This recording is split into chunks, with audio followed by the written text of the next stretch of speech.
बिस्मिल्लाहिर्रहमानिर्रहीम जी। आज का जो हमारा लेक्चर है, ये फोर्थ लेक्चर है।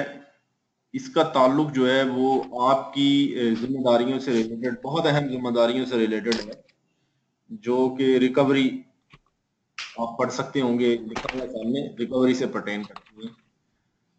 ये टैक्स में बहुत सारे फंक्शंस हैं। टैक्स लगाना एक टैक्स का पहलू है, टैक्स की पॉलिसी बनाना एक टैक्स का पहलू है, वो असेंबली का काम है। टैक्स की पॉलिसी बनाना, कानून बनाना, रेट वज़ा करना, उस फिर टैक्स को इम्प्लीमेंट करना, उस पर असेसमेंट करना, उसकी तकसीम, ये एक अलग बहुत अहम काम है। लेकिन उस टैक्स को इकट्ठा करना जो है ना, रिकवर करना, वो बड़ा अहम काम है, बहुत ज्यादा अहम काम है। क्योंकि शायद सबसे मुश्किल काम जो है, और सबसे आसान भी है और सबसे मुश्किल भी, रिकवर करना है टैक्स को। इसमें जो है वो काफी सारी पावर जो है दी जाती हैं, जिन इदारों को जिम्मेदारी दी जाती है टैक्स कलेक्टर्स की। देखे ना, हमारा तो, जो आप भी है ना, आप भी टैक्स कलेक्टर्स हैं, कहलाएंगे। अगर जब फील्ड में आएंगे, जो भी टैक्स डिपार्टमेंट के जो ऑफिसर्स होते हैं उनको टैक्स कलेक्टर कहा जाता है। बुनियादी तौर पे उनका काम है टैक्स लगा शगा के, वो तो बाद की बातें, रिकवर करना उसको। तो आज के लेक्चर में हम जो है ना ये पढ़ेंगे कि collection and recovery of tax कैसी होती है। ये आपके सिलेबस का पोर्शन है, चैप्टर 10 का पार्ट 4 है, आपका सिलेबस है, तो आप वहां भी पा रहे होंगे कि ये है, और इसका पार्ट 4 है जो कलेक्शन और रिकवरी ऑफ टैक्स से पर्टेन करता है। ये 137 सेक्शन नंबर से शुरू होता है। कल मुझे एडमिन एक्सक्यूज मी सर, बात सुनिए। जी जी सर प्लीज बाकियों के माइक जो है वो अनम्यूटेड कर दें ड्यूरिंग लेक्चर। जी, मैंने म्यूट कर दिए सब लोगों के माइक। आप भी एहतियात करें कि अपने माइक जो है वो म्यूट रखें।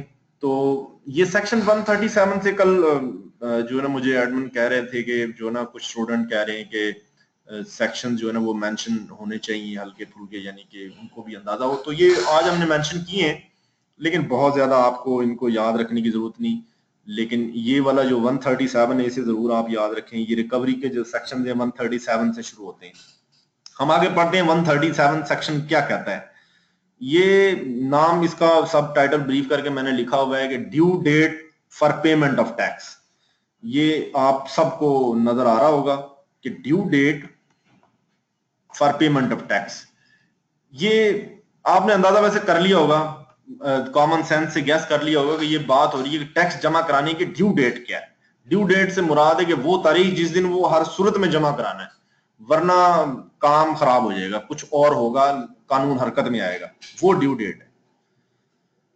तो ये आपको बताएं कि ड्यू डेट क्या है, ड्यू डेट टैक्स जमा कराने की क्या है, ये हम इस सेक्शन में पढ़ेंगे। और फिर उसके बाद अगर ड्यू डेट पे भी टैक्स जमा ना हो तो फिर रिकवरी शुरू हो जाती है। ये आपके सामने अभी एक स्लाइड जो है ना हमने डिस्प्ले की है, तमाम लोगों को ये स्लाइड नजर आ गई है माशाल्लाह। इसमें ये लिखा हुआ है कि the tax payable by a tax pair. Tax payable का मतलब है कि जो आपके जिम्मे वाजिबुल अदा टैक्स है, जो टैक्स पेयर के जिम्मे वाजिबुल अदा टैक्स है, जो उसने अपनी टैक्सेबल इनकम पे अदा करना है। ठीक है, tax payable by a tax pair on the taxable income of the tax payer for a tax year. ये अब टैक्स टैक्स टैक्स बहुत ज्यादा आ रहा है, इससे कंफ्यूज नहीं होना। सिंपल रखें कि जो आप टैक्स पेयर हैं, आपकी काबिल टैक्स आमदनी के ऊपर जो वाजिबुल अदा टैक्स है एक साल का, वो ड्यू कब होगा, वो कब ड्यू होगा, शैल बी ड्यू कब होगा, on the due date of furnishing of the tax payers return. जिस दिन आपने उस साल के गोशवारे जमा कराने, वो उस दिन ड्यू होगा, उस दिन वो ड्यू है, यानी कि उस तारीख तक आपने वो जमा कराना है। क्या मतलब कि जो टैक्स आपकी काबिल टैक्स आमदनी पे आपको वाजिबुल अदा है एक साल के लिए, वो उस दिन ड्यू है जिस दिन आपने अपना गोशवारा जमा कराना है उस साल का। उस तारीख से पहले पहले आपने वो जरूर जमा कराना है। तो आमतौर पे टैक्स गोशवारे जमा कराने की जो तारीख है ना, स्टैंडर्ड नॉर्मल टैक्स ईयर में, वो 30 सितंबर 2016 होनी चाहिए थी। लेकिन ये एक्सटेंड हो जाती है, ये 30 सितंबर होती है किसी भी साल के अंदर। ये इन्होंने स्टैंडर्ड रखा हुआ है, लेकिन ये एक्सटेंड कर देते हैं। इस साल भी एक्सटेंड हुई है, इस साल 2016 के गोशवारे जमा हो रहे हैं, उनकी जो है डेट पहले अक्टूबर तक एक्सटेंड हुई थी, फिर 15 नवंबर तक एक्सटेंड हुई थी, और आज ये 15 नवंबर को जो डेट एक्सटेंड उन्होंने की थी कि 30 नवंबर तक जो है ना वो गोशवारे आप जमा करा सकते हैं। तो आज ड्यू डेट है, आज बड़ा अहम दिन है, आज आप टॉपिक भी पढ़ रहे हैं ड्यू डेट का, और आज ड्यू डेट भी है। पाकिस्तान में नॉर्मल इनकम जिनकी है इंडिविजुअल्स की, उनके गोशवारे जमा कराने की आज तारीख है आखिरी। आज उन्होंने वो गोशवारे रिटर्न स्टेटमेंट अपनी जमा करानी है, जिसमें उन्होंने अपनी आमदनी, अपने अखराजात और उस पर टैक्स जितना बनता है वो बताना है, और टैक्स भी आज ही जमा कराना है क्योंकि आज ड्यू डेट है, आज इत्तेफाक से ड्यू डेट है, और हम टॉपिक भी जो है ना वो ड्यू डेट का पढ़ रहे हैं। ठीक है, तो ये उम्मीद है कि आप लोगों को क्लैरिफाई होगी चीज। इस ड्यू डेट से तक कोई टैक्स अगर जमा नहीं ना कराएगा तो फिर वो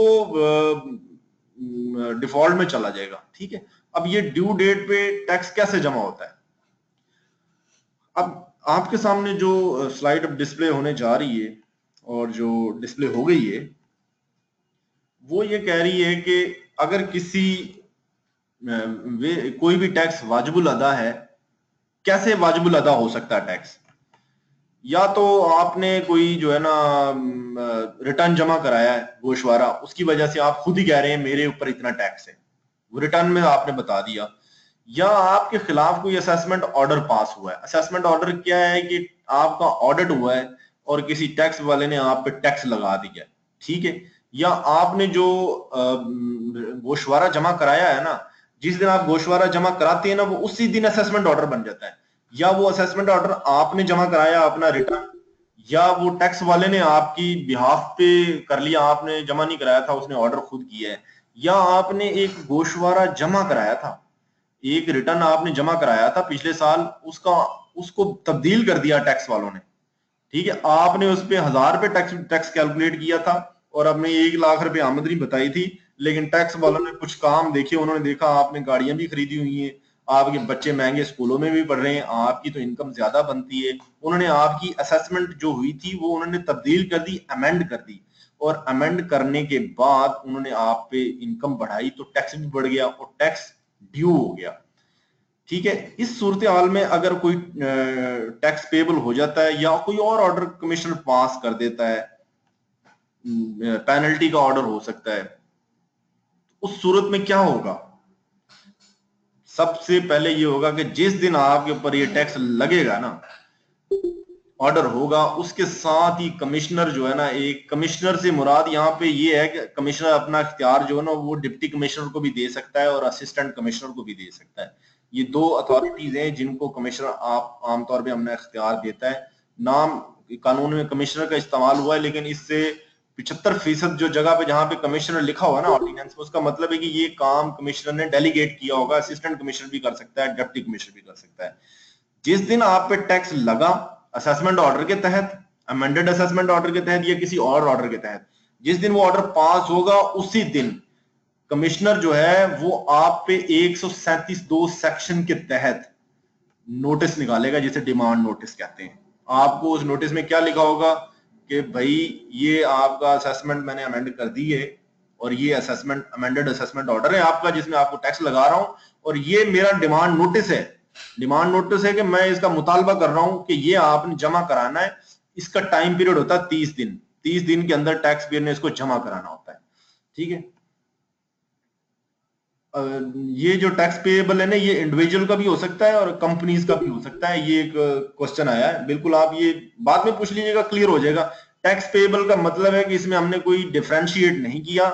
इसका मतलब है कि वो कंपनी भी हो सकती है और वो एक इंडिविजुअल भी हो सकता है, एओपी भी हो सकती है। ठीक है, ये उसने एक डिमांड नोटिस देना है 137(2) के तहत, और इसका 30 दिन का टाइम है।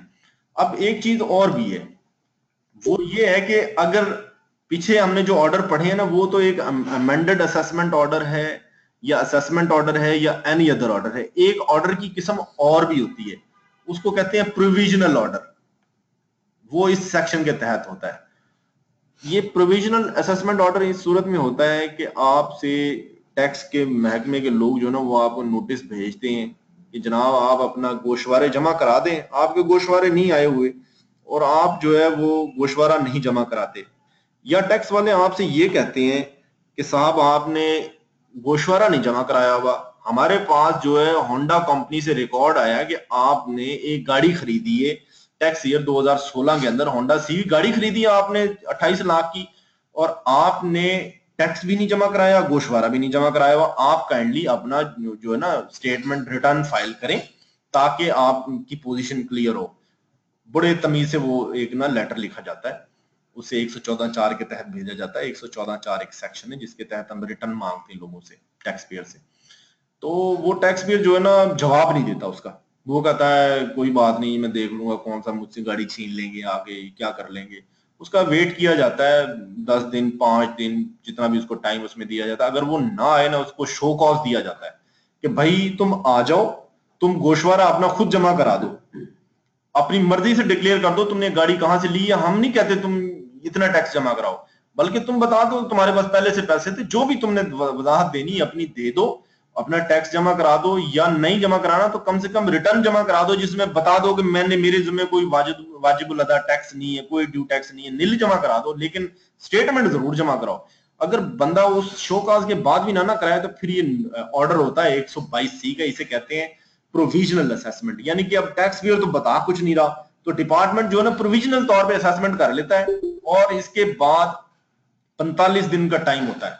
डिमांड नोटिस जाता है और 45 दिन का टाइम होता है कि 45 दिन के अंदर टैक्स पेयर ने वो जो भी डिमांड रेज की होती है प्रोविजनल असेसमेंट ऑर्डर में, जितना भी टैक्स ऑफिसर ने लगाया होता है, वो 45 दिन का टाइम देता है टैक्स पेयर को। आप इस 45 दिन में इस टैक्स को जमा करा दें, वो ड्यू टाइम बन जाता है उस टैक्स पेयर के लिए 45 दिन।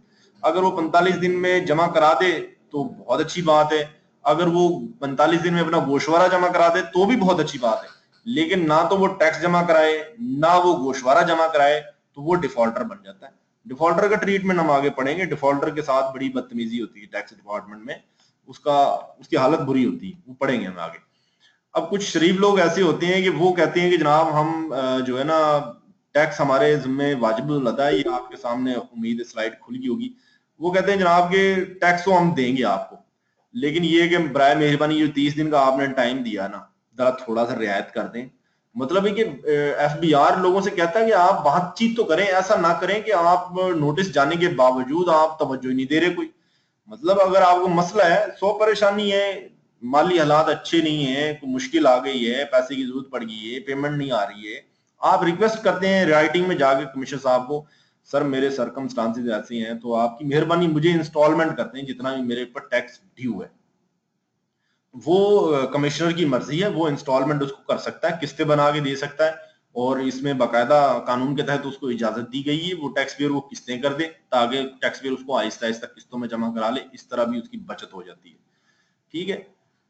अगर टैक्स पेयर को इजाजत दी जाए कि वो डिफॉल्ट जो है किस्तों में जमा करा दे या टैक्स ड्यू किस्तों में जमा करा दे, लेकिन टैक्स पेयर साहब एक किस्त तो जमा करा दें, जब दूसरी किस्त की बारी आए तो टैक्स पेयर साहब जो है ना वो किस्त ना जमा कराएं डिफॉल्ट की, तो फिर ये आउटस्टैंडिंग जो लायबिलिटी बाकी है वो सारी की सारी कमीशन रिकवर कर सकता है, उसके ऊपर कोई बार नहीं है। जैसा कि लीज पे गाड़ियां हम निकलवाते हैं, लीज पे गाड़ियां निकलवाने की एक लिमिट होती है, किस्तें एक दो शॉर्ट हो जाए तो ठीक है, बाद में कोई हमें नोटिस नहीं भेजते, वो तो गाड़ी उठा के ले जाते हैं, वो कहते हैं इसने तो बाकी पैसे देने नहीं है तो इससे गाड़ी ले लें ताकि हमें तो घाटा ना पड़े। इसी तरह ये है कि अगर वो डिफॉल्ट पहले उसने इंस्टॉलमेंट कराई कि मेरी मजबूरी है, लेकिन अब वो किस्त भी तो शॉर्ट कर जाता है, वो भी नहीं पे कर पा रहा होता, तो फिर उससे वो सारे का सारा बैलेंस जो रहता है ना वो रिकवरेबल हो जाता है और वो रिकवर कानून के मुताबिक कर लिया जाता है। अब इसके बाद ये कि चीज आपको बता दूं, डिफॉल्ट सरचार्ज एक चीज है। ये डिफॉल्ट सरचार्ज क्या है? सरचार्ज से आपको थोड़ा सा ना लग रहा होगा ये कोई जुर्माना शुर्माना है तो आपको सही लग रहा है, आप मतलब आम फहम जो है ना, कॉमन सेंस आपकी अच्छी है। ये बिल्कुल सरचार्ज होता है। ये किस चीज का सरचार्ज होता है? लिखा हुआ है, ये लेट पेमेंट ऑफ टैक्स का सरचार्ज होता है। मसलन आपने 30 दिन के अंदर आपको टाइम दिया गया था कि ड्यू डेट के अंदर पेमेंट जमा करा दें, और आपने जो है वो नहीं जमा कराई, तो टैक्स डिपार्टमेंट आप पे जुर्माना लेता है आपसे कि आपने ये पेमेंट जो है ये लेट जमा करा रहे हैं, अब आप 15-10 दिन लेट करा रहे हैं, तो 10 दिन का जुर्माना जो वो कैलकुलेट होता है, इसका एक फॉर्मूला है, उस फार्मूले के मुताबिक ये ना टैक्स कैलकुलेट होता है। ठीक है। अब मैं आगे आपको बताता हूँ। कि अगर वो डिफॉल्ट, ये मेरा मैंने आपको ना समझाया इसलिए है कि आपको थोड़ा सा कंफ्यूजन जो है ना वो ना हो। मैं आपको ये चीज बताने वाला था, आपके सामने डिस्प्ले होगी होगी कि अगर एक बंदा डिफॉल्ट करता है इंस्टॉलमेंट्स में, कमिश्नर ने पहले तो उसे अलाउ कर दिया था भाई आप ना तुम किस्तों में जमा करा लो, लेकिन उसने एक किस्त जमा करा के दूसरी किस्त में वो डिफॉल्ट कर जाता है, तो फिर कमिश्नर उससे वो सारी अमाउंट तो ले गई जिसका वो डिफॉल्ट कर गया, लेकिन इसके साथ उससे डिफॉल्ट सरचार्ज भी लेगा कि उसने डिफॉल्ट किया और वो सारी पेमेंट के लिए ड्यू डेट से लेट हुआ, इस चीज का उससे जो है ना वो डिफॉल्ट सरचार्ज लेगा। तो होपफुली ये चीज आपको समझ लगी होगी। अब चीज जो है ना वो थोड़ी खतरनाक शुरू होने वाली। पहले तो बातें थी, सिर्फ 137 सेक्शन था जिसमें डिमांड नोटिस था, टैक्स ड्यू आपने डिमांड नोटिस तक के जाने के बाद अदा करना होता है, इंस्टॉलमेंट करा सकते हैं आप, वो पावर सी कमिश्नर की। अब ये है कि डिमांड नोटिस चला गया 137 का, टैक्स वालों ने प्यार प्यार से पूछ लिया आपसे, लेकिन आपने जो है ना कहा कि नहीं मैं टैक्स देता, ढीठ बन गए, ठीक है। तो फिर आगे जरा थोड़ा थोड़ा ना जो प्यार पहले पहले होता है ना वो खत्म हो जाता है, सख्ती शुरू हो जाती है। तो ये सख्त प्रोविजन है थोड़ी सी। अब ये प्रोविजन ये कहती हैं कि अगर किसी ने बंदे ने टैक्स ड्यू था, ठीक है, और उसने वो अदा नहीं किया, तो कमिश्नर साहब जो है 138 सेक्शन के तहत उस पर नोटिस देंगे एक फॉर्मेट के अंदर कि भाईजान आपसे बड़े प्यार से हमने टैक्स मांगा था, डिमांड नोटिस भेजा था आपको, तो आपको मैं एक नोटिस दे रहा हूं और ये 15 दिन का टाइम है या ये 10 दिन का टाइम है, इसमें आप ये जमा करा दें, आपको एक अपॉर्चुनिटी और दी जाती है। ये आप पर डिपेंड करता है, आप 138 का नोटिस जाने के बाद टैक्स जमा कराते हैं। आपसे मुराद मैं टैक्स पेयर ले रहा हूं जिसमें मैं भी हूं, सारे लोग शामिल हैं जितने भी डिफॉल्टर हो सकते हैं, ठीक है। तो हम जो है ना वो 138 का नोटिस जाने के बाद टैक्स जमा करा दें तो चलो डिफॉल्ट सरचार्ज देके जान बचत हो जाती है हमारी। लेकिन अगर हम फिर भी ना जमा कराएं, तो फिर अब एक बंदे से इतना प्यार मोहब्बत का बर्ताव करने के बाद भी वो टैक्स अदा ना करे, तो कॉमन सेंस भी हमें ये कहती है कि अब जरा काम थोड़ा सा खराब होना शुरू हो जाना चाहिए, ठीक है। उसे मौका दिया जाता है 138 के तहत जो है ना, इसका प्रेस्क्राइब नोटिस है कि वो उसे प्यार से फिर दोबारा कहता है कि यार इसमें टैक्स जमा करा दो, ये उस प्रेस्क्राइब नोटिस का जो है ना हवाला दिया गया। अब बात ये है, अगर तमाम कोशिशें रायगा जाएं, बंदा टैक्स नहीं जमा करा रहा, बंदे को कह भी दिया है, ठीक है, और टैक्स बंदे को प्यार से भी कह दिया है, थोड़ा सा हल्की सी उसे सख्ती से भी कह दिया, लेकिन वो जमा नहीं करा रहा जो अमाउंट उसको पहले हमने कही है, जिस टाइम के अंदर कही है, या कुछ और टाइम हमने रिमाइंडर उसको दे दिया है, या उसने एक्सटेंशन ले ली उसमें भी नहीं जमा करा रहा, तो फिर हमारे पास मूड है टैक्स को रिकवर करने के। वो क्या मूड है रिकवर करने के, वो मैं आपको थोड़े से आपके गोश गुजार करूंगा। वो ये मूड है जी, क्या कर सकता है उसमें जनाब। सबसे पहला जो है ना आपके सामने ये स्लाइड जो है ना ये डिस्प्ले हो गई है, ये अब जो स्लाइड डिस्प्ले हुई है ना ये मूड्स हैं। ये मूड्स क्या है जी, सबसे पहला आपको नजर आ रहा होगा, बस ध्यान रखना ये मूड है बड़े जो कि अहम मूड है। ए आप देख पा रहे होंगे, ठीक है, ये है attachment and sale of movable और immovable property of the taxpayer. Attachment का मतलब है कि उसको अटैच कर लेना, उसने फ्रीज कर देना। किसको? मूवेबल या इमूवेबल प्रॉपर्टी। मूवेबल प्रॉपर्टी आपकी क्या है? गाड़ी शाड़ी है, ठीक है, और भी कोई चीज मूवेबल हो सकती है। इमूवेबल प्रॉपर्टी क्या है? आपकी कोई शॉप वगैरह है या कोई प्लांट एंड मशीनरी है, वो कमिश्नर जो है टैक्स कलेक्टर जो है वो उसको अटैच कर सकता है, उसको सेल कर सकता है। 138(2) में वो सेल कर सकता है, क्योंकि अब आप तो दे ही नहीं रहे टैक्स, तो वो जबरदस्ती लेने पे वो आ जाएगी। या वो क्या करेगा, उसके पास दूसरी ऑप्शन क्या है, वो उस पर रिसीवर अपॉइंट कर देगा। जो आपकी कंपनी है, आपका जो कारोबार है, या आपकी कोई इमूवेबल प्रॉपर्टी है या मूवेबल प्रॉपर्टी है, उस पर वो एक रिसीवर अपॉइंट करेगा।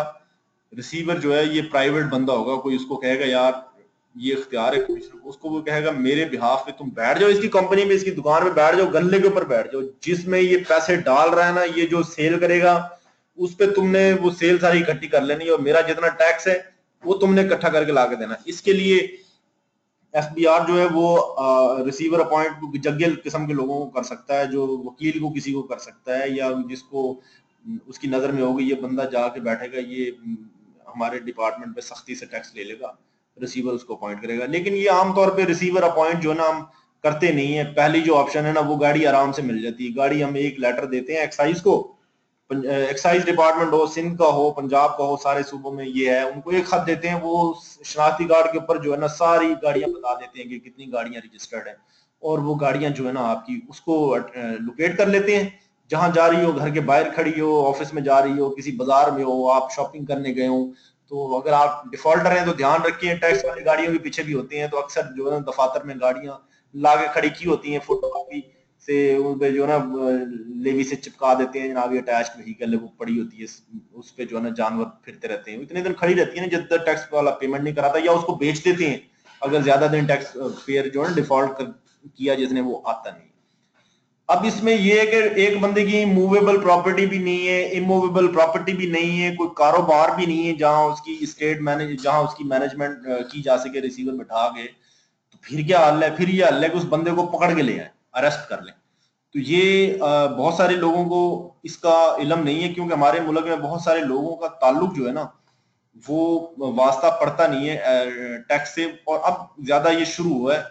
अब कोई ना कोई जो है ना हमारे पास हर रोज ऐसा होता है कि किसी न किसी को अरेस्ट करके ला रहे होते हैं। बहुत सारे टैक्स पेयर होते हैं जो, जिनको या तो पता नहीं होता, या जो मेंटली रेडी होते हैं, कोई बात नहीं मेरे पास तो पैसे नहीं है, मैं क्या कर सकता हूँ, वो अरेस्ट हो जाते हैं।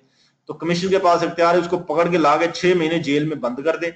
यहाँ जो है ना हर टैक्स का दफ्तर जो होता है उसमें एक छोटी सी जेल होती है, उसका जेल का इंचार्ज होता है, और वहां पे क्योंकि यहाँ पे सेल टैक्स की पावर्स भी हैं, तो यहाँ पे एक छोटा सा एफआईआर करने की पावर भी होती है। एक थाना होता है पूरा रजिस्टर्ड, बड़े बड़े जो टैक्स ऑफिस हैं उनमें एक थाने होते हैं, जो टैक्स के अपने थाने होते हैं, और वो अपनी एफआईआर भी दर्ज कर लेते हैं, और उनके पास पावर्स भी वो होती है। तो ये पावर जो है ना 3 है।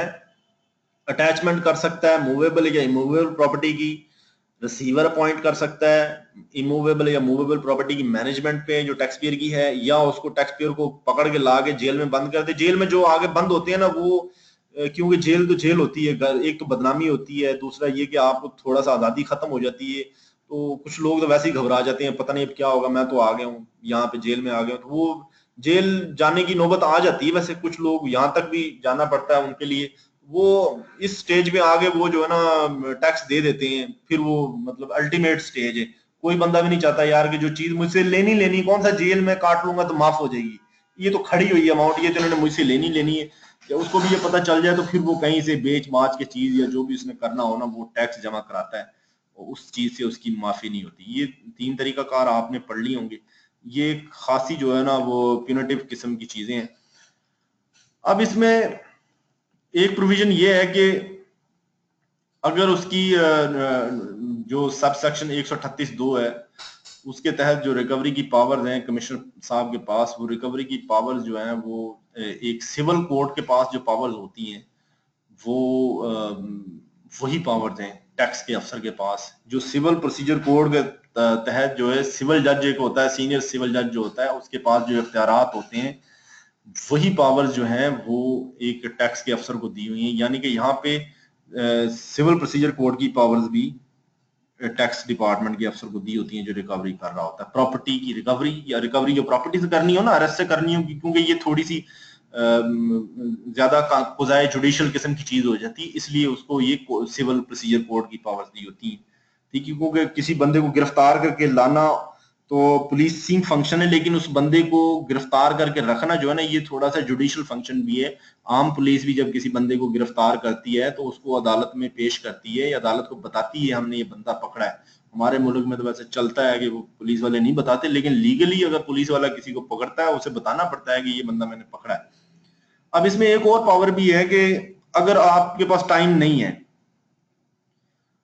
और बहुत सारे आपके पास एक्टिविटीज और भी हैं, अभी ये स्लाइड आपके सामने जो है ना मैं एक चलाने लगा हूं, ये रिकवरी की जो पावर्स है ना उनसे पर्टेन करती है। आप लोगों को मेरी आवाज, व्हीकल ट्रैकिंग का एक साहब पूछ रहे हैं कि व्हीकल जो है वो कैसे ट्रैक होती है। तो मेरे भाई व्हीकल जो है ना वो ट्रैक जो है ना आराम से हो जाती है। वो ऐसे ट्रैक होती है कि जब आपका घर का पता हमारे पास होता है,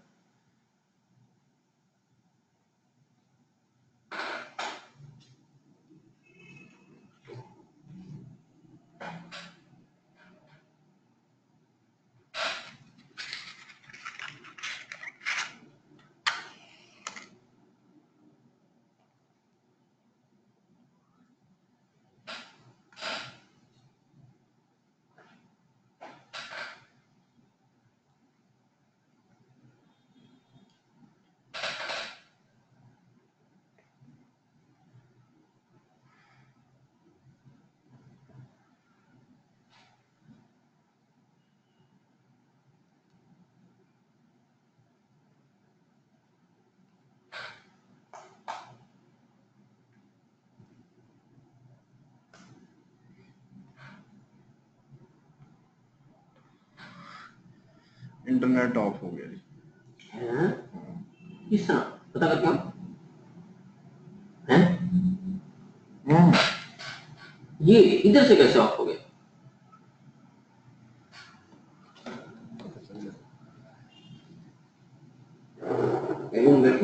नहीं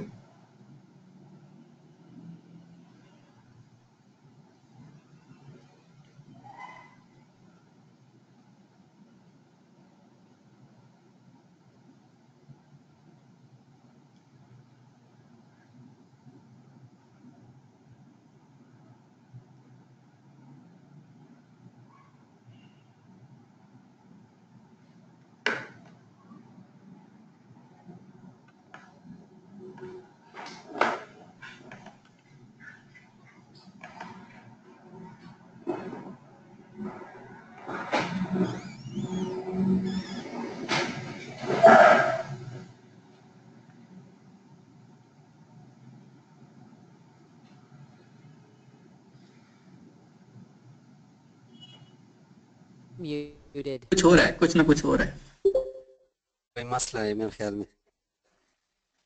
Unmuted. जी, आपको आवाज आ रही होगी जी, अब आवाज आ गई है? ये आ रही है। हाँ आ रही है सर। इधर आ गई। हाँ जी, इंटरनेट कनेक्शन खराब हो गया था, सॉरी। हम लेक्चर अपना उसी स्पीड में कंटिन्यू रखते हैं, आप खामोश हो जाएं सारे लोग। तो दोस्तों, मैं आपको ये बता रहा था, स्क्रीन आपके सामने मेरी डिस्प्ले हो रही है, कि अगर कोई बंदा टैक्स पेयर बिजी है, उसको अरेस्ट भी नहीं करने का टाइम उसके पास, और उसको जो है वो अटैचमेंट करने का टाइम भी नहीं है, या कोई और मसले हैं, या टैक्स पेयर हम यहाँ बैठे हैं, हमारा टैक्स पेयर डेरा इस्माइल खान में बैठा हुआ है, तो उसका भी कोई हल होना चाहिए ना। वो ये तो नहीं ना एक बंदा जो दूर बैठा है उसे टैक्स ना दिया जा सके, तो उसका भी एक तरीकाकार सिस्टम ने रखा हुआ है। तो वो तरीकाकार ये रखा हुआ है कि कमिश्नर जो है, या उसके बिहाफ पे डिप्टी कमिश्नर या असिस्टेंट कमिश्नर जो है, वो कंसर्न जिले का जो डिस्ट्रिक्ट ऑफिसर है ना, रेवेन्यू का, जो रेवेन्यू जिले के एसी होते हैं, उनको वो लिखेगा जनाब कि मेरा जहां पे मसलन डेरा इस्माइल खान में मेरा एक डिफॉल्टर रहता है, तो मैं डेरा इस्माइल खान के डीसी को या वहां के असिस्टेंट कमिश्नर को ये लिखूंगा कि जनाब आपके इलाके में ये शख्स रहता है, इसके खिलाफ ये मेरा टैक्स पेंडिंग है, इसकी प्रॉपर्टी आपके एरिया में है, तो ये मेरा एक सर्टिफिकेट है, आप इससे टैक्स रिकवर करें। वो फिर जिले का जो अफसर है, जो रेवेन्यू का अफसर है, वो उसको रेवेन्यू एक्ट जो है ना, उसके तहत, लैंड रेवेन्यू के तहत उसको जो पावर्स होती हैं रिकवर करने की अमाउंट, वो इस तरह रिकवर कर लेते हैं। और जिले वाले जो बड़े बुरे हैं, वो तो सदियों से, 1.5-2 सदी से वो टैक्स इस तरह रिकवर कर रहे हैं, तो वो जो है रिकवर करते हैं। ठीक हो गया जी।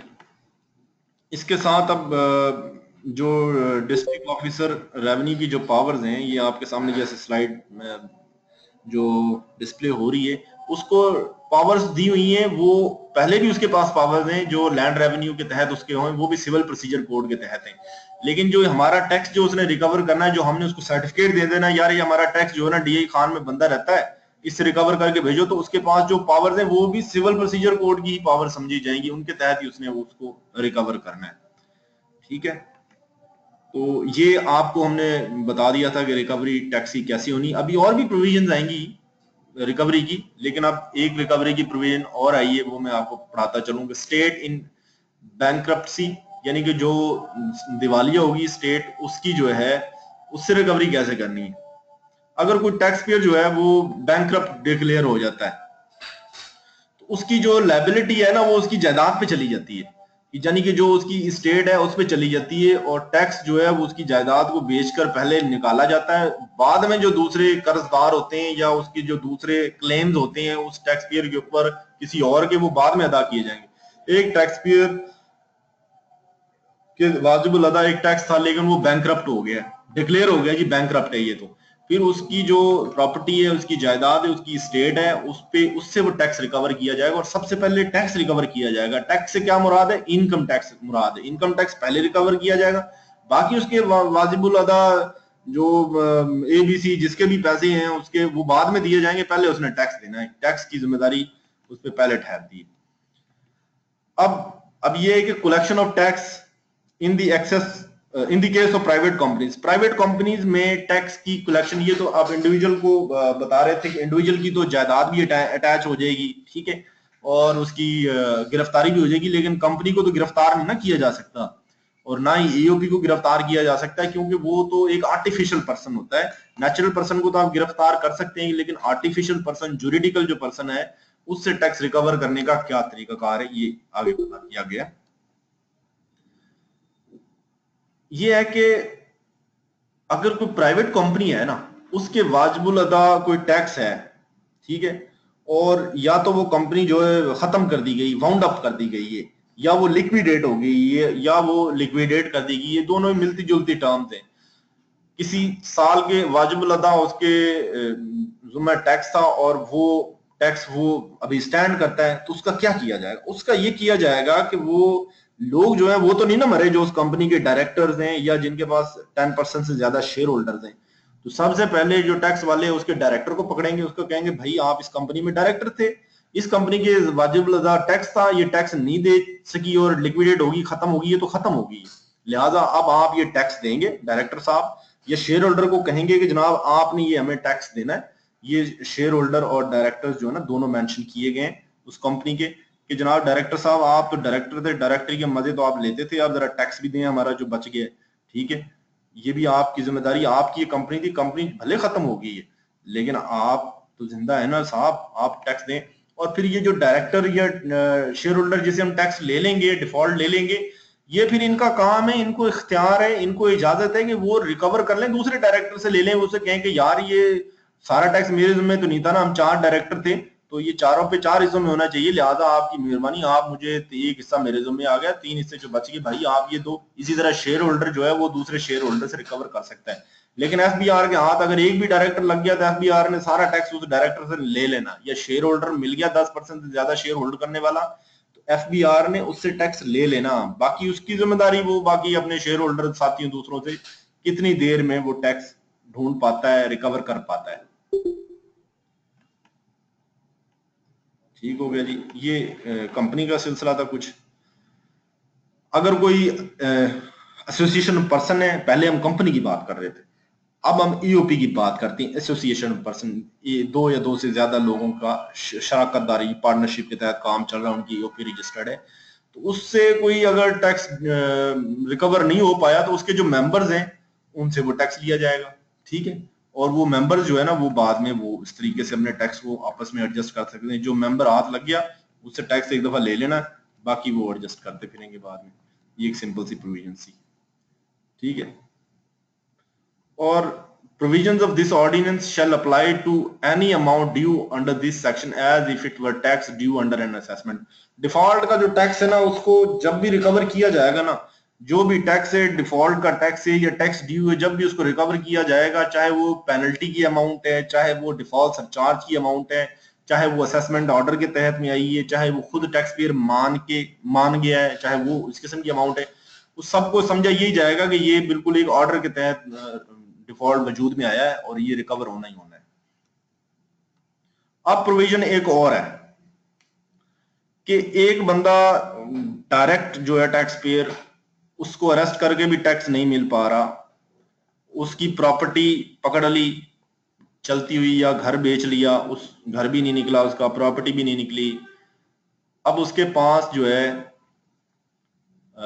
एक ही सिलसिला रह गया कि उसके बैंक अकाउंट नहीं छेड़े हमने। तो ये सबसे आसान तरीका ये हम ऐसे लगाते हैं, आजकल बहुत लोगों के बैंक अकाउंट जो है ना वो अटैच होते हैं, टैक्स जो है ना उसके बिहाफ पे, ये अब आपके सामने एक स्लाइड डिस्प्ले हो गई है, recovery from persons holding money, उस टैक्स पेयर के जिसके खिलाफ डिफॉल्ट है कोई, अगर किसी बंदे के पास, दूसरे के पास उसके कोई पैसे हैं तो हम उससे रिकवरी कर सकते हैं।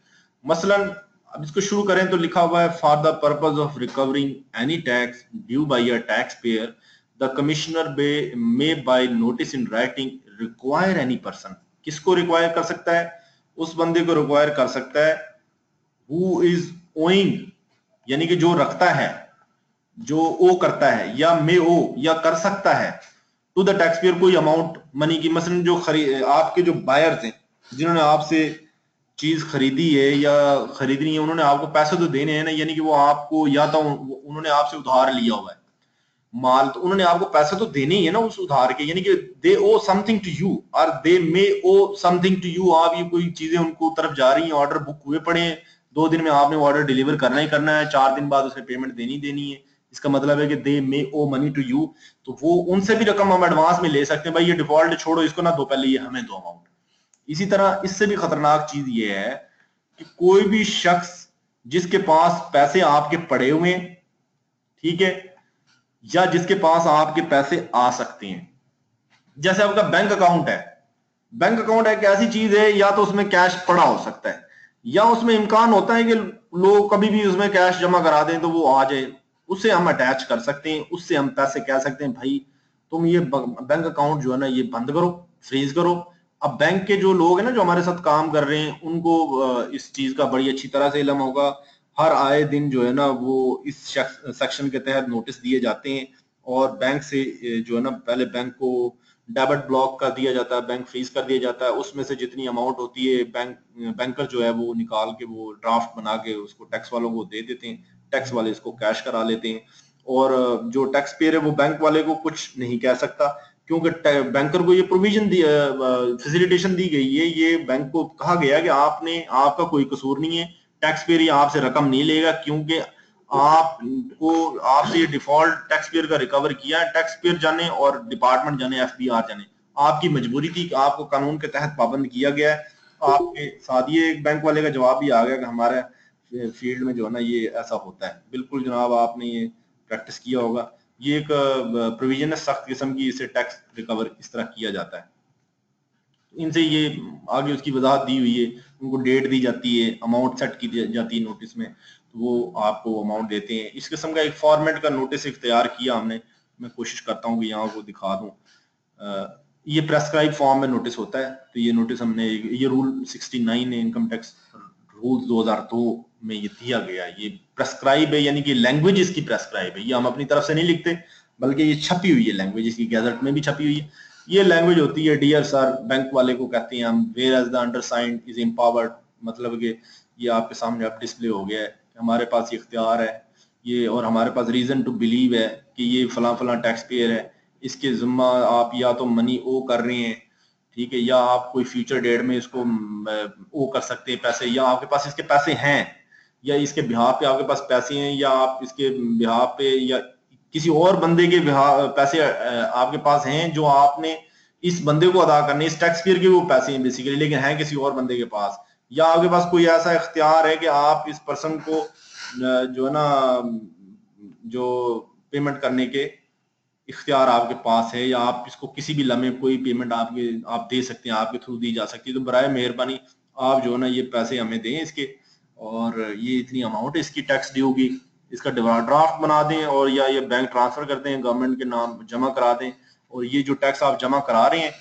ये आप बेफिक्र हो जाएं, आप इसका कोई बार नहीं है। टैक्स वालों को उसी नोटिस में जो है ना मैं आपको ये वो प्रॉपर वर्ड्स जो है ना वो दिखा भी दूं कि ये एनी टैक्स, इस नोटिस में के लियो में जो आपने टैक्स अदा किया है, ठीक है, वो आप बेफिक्र हो जाएं, वो आप ऐसे ही समझा जाएगा टैक्स पेयर ने जैसे खुद अदा किया है, ठीक है। आप बैंकर होते हुए अगर कोई पेमेंट कर रहे हैं, हमें चेक काट के दे रहे हैं, तो आप परेशान ना हो, बल्कि आप एज अ बैंकर नहीं पेमेंट कर रहे, आपको ऐसे ही समझा जाएगा कि टैक्स पेयर ने खुद किया, किसी कोर्ट ऑफ लॉ में जाके आपके खिलाफ वो कार्रवाई नहीं करेगा, ये बैंक वालों को प्रोटेक्शन दी जाती है।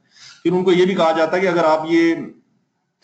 अगर ये जमा नहीं कराएंगे, अगर ये उनको ये धमकी लगाई जाती है and pay, in case of failure to comply the said amount shall be recovered from you, ठीक है, and all the provisions relating to tax recovery, ये 160, 161 और 162 की जो प्रोविजंस हैं, ये विदहोल्डिंग की प्रोविजंस हैं। अगर कोई बंदा जिसने टैक्स देना हो आपको, अगर वो ना दे, किसी और का टैक्स किसी और की बिहाफ पे ना दे, तो वो आप उससे रिकवरी कर सकते हैं।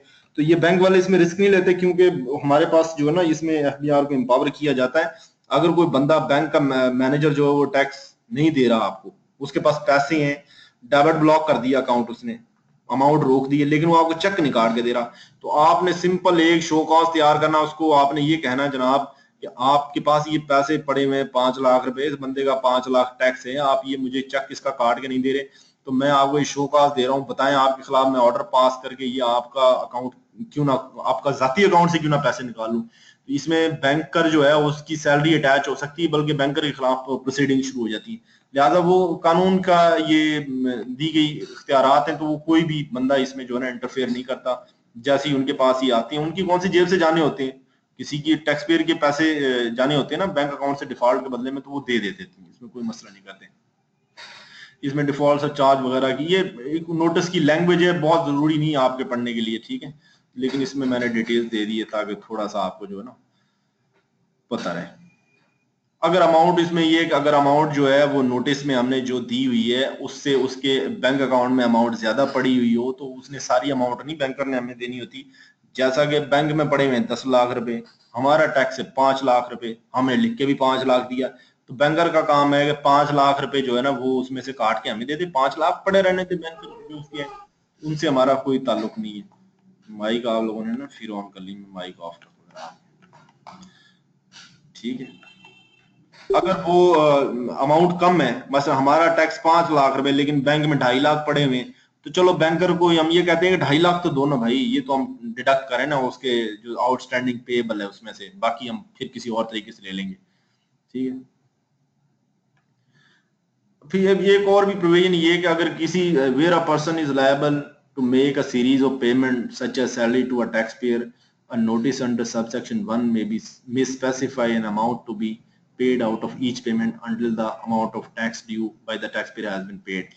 अगर कोई हमारा डिफॉल्टर एक सैलरीड पर्सन है, ठीक है, तो उसके उसके वाजिबुल अदा 5 लाख रुपए और उसको हर महीने सैलरी मिलती है और उसका एम्प्लॉयर देता है, तो हम उसके एम्प्लॉयर को ये कहेंगे कि यार तुम ऐसा करो कि 5 लाख रुपए के लिए इसकी सैलरी मत रोको, तुम इसके मतलब 8-9 मिनट सैलरी ना दो।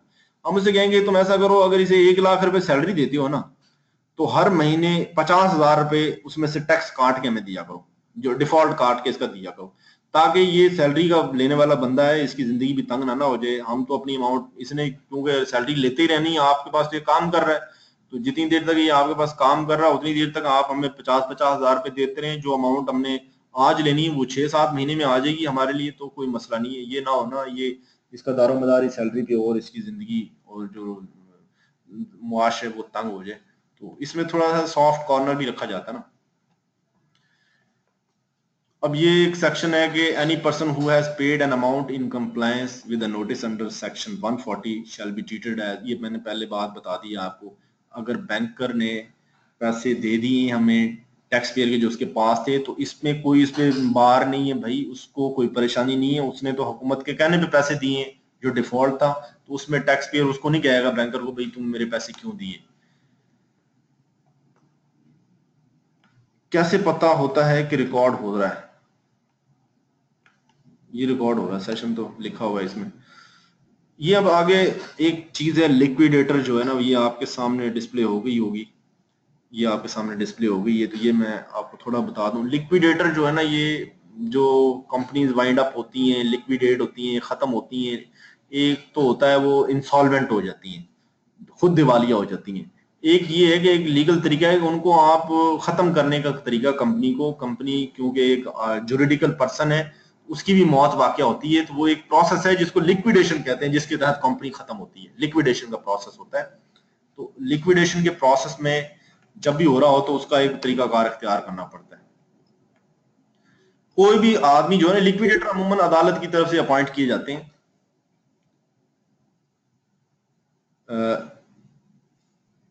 क्या सवाल पूछना चाह रही हैं आप लुबना, बता दें हमें। रिकॉर्ड हो रहा है ये? हाँ बिल्कुल सेशन रिकॉर्ड हो रहा है जी। लिक्विडेटर जो है ना वो यहाँ पे पहली लाइन अगर जो डिस्प्ले हुई है आपके सामने, आप इसको पढ़ें तो इसमें लिखा हुआ है every person hereinafter refer to as liquidator, refer to as a liquidator who is, कौन लिक्विडेटर? वो है liquidator of a company, a receiver appointed by a court or appointed out of court, a trustee for a bankrupt, a mortgagee in possession, ठीक है। अगर इनमें ये सारे पर 4 कैटेगरी, ये सारे लिक्विडेटर हैं हमारी डेफिनेशन के मुताबिक, इन्होंने किसी चीज को खत्म करने पे बैठे हुए हैं, ये कोई चीज खत्म हो रही है और उसका इख्तियार इनके पास है, उसके मामलात को मैनेज करने का इख्तियार इनके पास है। उनको असल जो मैनेज करने वाला जो मालिक है उन चीजों का वो नहीं है, बल्कि कानूनी तौर पे इख्तियार इनको दिया गया कि ये उनको मैनेज करें। तो वो जब भी अपॉइंट होगा 14 दिन के अंदर अंदर जो है ना वो जब भी वो पोजेशन लेगा कंपनी के एसेट्स की या बैंकरप्ट स्टेट के एसेट्स की या कोई मॉर्गेज प्रॉपर्टी है उसकी पोजेशन लेगा, वो 15 दिन के अंदर 14 दिन के अंदर जो है ना कमिश्नर को इतला देगा कि मुझे लिक्विडेटर लगा दिया गया है। ठीक है, मैं लिक्विडेटर बन गया हूं। इसका मतलब क्या है कि अब जब 14 दिन के अंदर अंदर उसने इतला दे दी तो कमिश्नर का काम है सबसे पहले कि लिक्विडेटर ने उसे इतला दी है, सबसे पहले देखे 3 महीने के अंदर अंदर उसे नोटिफाई कर दे कि जनाब आप लिक्विडेटर अपॉइंट हो गए हैं। तो आपको ये बताते चलें कि जिस प्रॉपर्टी की आप लिक्विडेटर अमाउंट हुए हैं इसके मुतल्लिक मेरे पास इतना इतना जो है ना टैक्स पेएबल है। ठीक है, और ये मेरा सर्टिफिकेट है, ये मेरा नोटिफिकेशन है, अब आपने ये इससे रिकवर मुझे करके देना। लिक्विडेटर को जब वो 3 महीने के अंदर अंदर नोटिफिकेशन मिल जाएगा तो लिक्विडेटर जो है उस पर आगे काम शुरू करेगा। और लिक्विडेटर अपना जो है ना shall not leave without leave of commission. एक तो वो जाएगा नहीं वहां से, दूसरा वो किसी भी एसेट को बेचेगा नहीं। ठीक है, जब तक लिक्विडेटर को कमिश्नर ने बताना दिया हो कि भाई इसके जिम्मे कितना वाजिब अदलादार टैक्स है। लिक्विडेटर जो है जो अपॉइंट हुआ है या कोर्ट से या मॉर्गेजी इन पोजेशन है, वो उस वक्त तक कोई चीज हिलाएगा नहीं जो उसके इख्तियार में एसेट है, जब तक कमिश्नर उसको नोटिफाई नहीं करेगा। किस चीज से? जो भी कमिश्नर का टैक्स है उसके हवाले से उसे नोटिफाई करेगा, भाईजान हमारा इतना टैक्स है, सबसे पहले ये रिकवर करना आपने, ये हमें दे देना, बाद में आप जो भी करना हो आपने करते रहें। लिक्विडेटर उस वक्त तक जाएगा नहीं जब तक वो नोटिफिकेशन ना मिलेगा। इसका मतलब है कि जिस दिन वो लिक्विडेटर अपॉइंट हो गया, 3 महीने का टाइम है कमिश्नर के पास उसको नोटिफाई करने का, तो 3 महीने के अंदर अंदर उसे कमिश्नर से इजाजत लेनी होगी जाने के लिए, मुल्क से जाने के लिए या कोई और काम करने के लिए। वो लिक्विडेटर क्या करेगा? वो जो उसके एसेट्स है ना, वो सबसे पहले उनसे हासिल होने वाली सेल से जो प्रोसीड्स है ना, जो उसे पैसा आया है, वो देखेगा जनाब कि ये अगर तो कमिश्नर ने जो मुझे लिख के दिया है उस अमाउंट को ये पूरा कर रहा है, या कमिश्नर को बताया उसने कि सर ये अमाउंट तो आप चाह रहे हैं, ये प्रॉपर्टी कितने की, ये तो 5 लाख की प्रॉपर्टी है, आपका टैक्स तो सर 15 लाख है, इसमें तो सर बहुत सारे और भी लोग हैं, आप बताएं आप कितना टैक्स आपको चाहिए। कमिश्नर कहेगा यार ऐसा करो कि 4-1 लाख मेरा टैक्स इसमें से रख लो, 1 लाख रुपए चलो इसमें बाकी लोगों को देने होंगे तो वो तुम दे देना, तो ये तुमने अमाउंट जरूर देनी है। तो कमिश्नर जो है ना वो उसके कहने पे वो लिक्विडेटर वो अमाउंट सेट करेगा। और ये कमिश्नर जो लिक्विडेटर है shall be personally liable to the extent of any amount required to be set aside for tax। जो नोटिफाई उसने की होगी कमिश्नर ने कि ये अमाउंट सेट असाइड कर लेना, जब भी तुम ये इसके एसेट सेल करने लगो, तो लिक्विडेटर की जिम्मेदारी है कि आप वो अमाउंट साइड पे करेगा और फिर वो टैक्स के तौर पे कमिश्नर को जमा कराएगा। ठीक है, ये मैंने आपको बता दिया है कि अगर उसकी जो है अमाउंट कम है, या तो अगर 5 मसलन उसके कमिश्नर का टैक्स 15 लाख रुपए है, लिक्विडेटर ने जो टोटल एसेट्स की सेल की है, जो उसे प्रोसीड्स आई हैं वो 5 लाख की हैं, तो अगर कमिश्नर 5 लाख की कहता है कि मैंने 5 लाख ही लेने हैं, मतलब कि जितनी बिकी है मैक्सिमम पैसे मुझे दे दो, फिर तो लिक्विडेटर को 5 के 5 देने पड़ेंगे। अगर कमिश्नर किसी लेस पेमेंट पे एग्री हो जाता है, मतलब उसकी मर्जी है, फिर वो लेस पेमेंट भी दे देगा, वरना वो कमिश्नर अगर उसमें से नहीं उसको छोड़ रहा तो उसने वो पैसे देने ही देने। ठीक है, अब ये सेक्शन का जो इम्पैक्ट के हवाले से एक स्लाइड आपके सामने डिस्प्ले हो रही होगी कि ये जो सेक्शन है ना, ये इसका असर ऐसा है कि कोई दूसरी कानून की प्रोविजन जो है ना पाकिस्तान में सूबाई या वफाकी, वो इसके ताबे है। इसको कोई भी चीज आके कोई गलत नहीं कर सकती, इसको इसके इफेक्ट को ओवरराइड नहीं कर सकती। नॉट विद स्टैंडिंग का लफ्ज ये है कि बाकी सारे कानून हो गए एक तरफ, बाकी सारी चीजें जो भी कहती हूँ, बाकी सारी चीजें जो भी कहती हूँ, ये जो चीज है ना, ये नॉट विद स्टैंडिंग है। ये जो प्रोविजन है, ये सेक्शन जो है ये लिक्विडेटर का, ये इसमें जो बात यहाँ लिख दी गई है वही बात बरहक है, सच है, वही लाजम मलजूम है, उसी पे अमल पैरा होना है। बाकी जो भी अमाउंट या जो भी दूसरे कवानीन कहती हूँ और रियायत देती हूँ, उनसे कोई फर्क नहीं पड़ता। ये सेक्शन ये कह रहा है, आपने सबसे पहले ये बात माननी है, आप कोई रियायत नहीं है इस चीज के अंदर। नॉट विद स्टैंडिंग का जो लफ्ज है ना, ये थोड़ा सा वाजे मैंने किया है। नीचे वो है कि इस प्रोविजन जो है ना इस ऑर्डिनेंस की, वो एक अमाउंट जो ड्यू है ना इस सेक्शन के तहत, उसको ऐसे समझा जाएगा कि वो असेसमेंट ऑर्डर के तहत ड्यू है। कोई बात नहीं, अगर आपको इसमें थोड़ी कंफ्यूजन हो तो इसे सिंपल पढ़ लें, ये इतनी बात नहीं, अहम नहीं है ये बात जो है ना, इतनी अहम नहीं है, बोल भी जाए तो आप।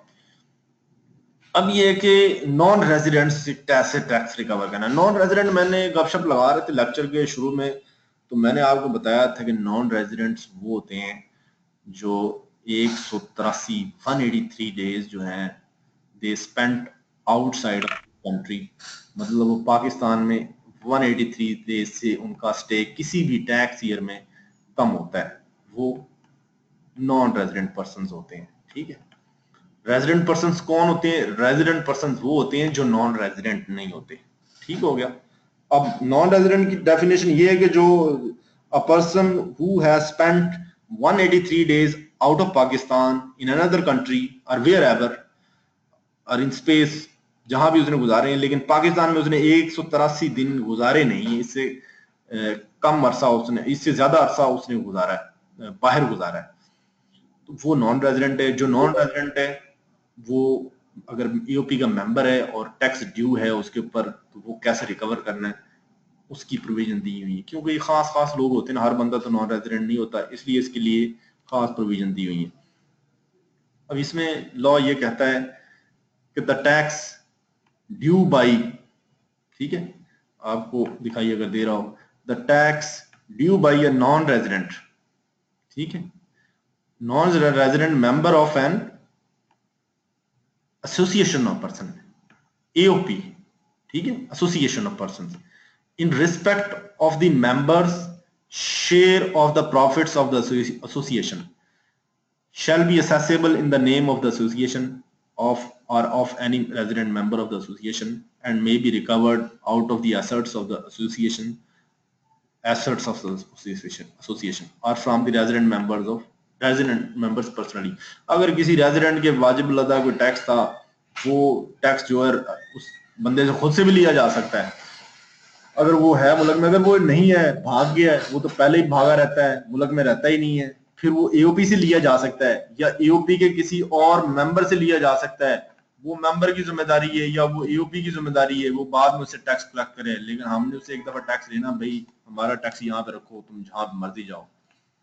जो आगे एक सेक्शन है, the person making a payment under this section, यानी कि एओपी या कोई और एओपी का रेजिडेंट पार्टनर, वो अगर कोई इस सेक्शन के तहत पेमेंट करता है तो उससे समझा यही जाएगा कि वो नॉन रेजिडेंट की अथॉरिटी पे पेमेंट कर रहा है। ठीक है ना, ये भी वो बैंक वाली कंडीशन आ गई। अगर बैंक जो है टैक्स पेयर के बिहाफ पे पैसे दे रहा है तो समझा ये जाएगा जैसे टैक्स पेयर दे रहा है। ये असल में जुडिशियल मामला थोड़े से पैदा हो जाते हैं ना, फंडे ना हो जाए, तो लॉ में क्लियर कर दी जाती है पहले चीजें कि वो लड़े ना, बाद में रेजिडेंट नॉन रेजिडेंट को पता हो भाई जो टैक्स डिफॉल्ट वो कर गया है, अगर उसके बिहाफ पे किसी मेंबर और ने वो पे कर दिया है तो वो मेंबर उसे रिकवर करेगा, लिहाजा वो रोला शोला न डाले।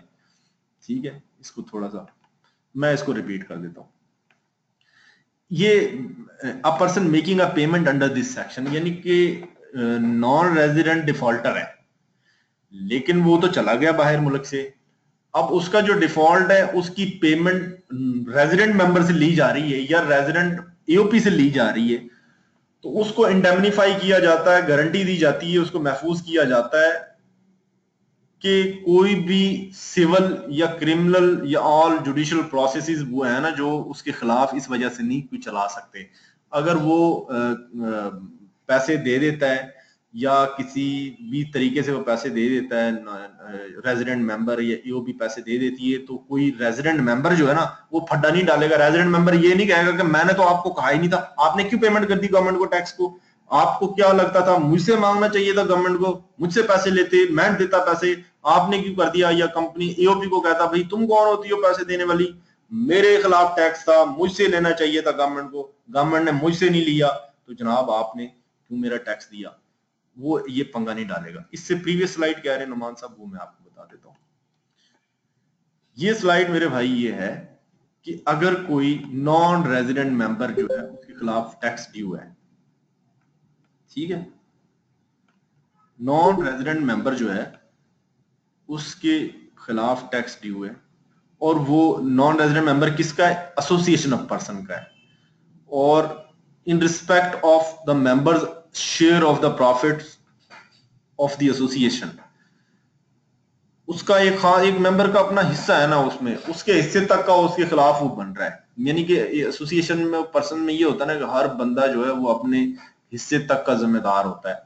लेकिन अगर कोई बंदा नॉन रेजिडेंट है और वो डिफॉल्टर है और उसका एक हिस्से तक का वो जिम्मेदार है ईओपी में, बाकी जो लाइबिलिटीज हैं या बाकी जो मुफाद है वो दूसरे लोगों की हैं, तो टैक्स वाले ये कहते हैं कि भाई आप बात खत्म हो जाती है, प्रपोर्शन नहीं देखा जाता, पोर्शन नहीं देखा जाता। जब आप नॉन रेजिडेंट हैं, जब आप डिफॉल्टर हैं, जैसे मैं इसकी मिसाल दे दूं जुबैर साहब, जैसे नुमान साहब जो है वो उनका एक 3 लोगों ने ईओपी बनाई हुई है। उन 3 लोगों में ईओपी है कि 33 रुपए का उनका उसमें शेयर है। ठीक है, अब इसमें घाटे में या फायदे में 33% का हिस्सा है नुमान साहब का।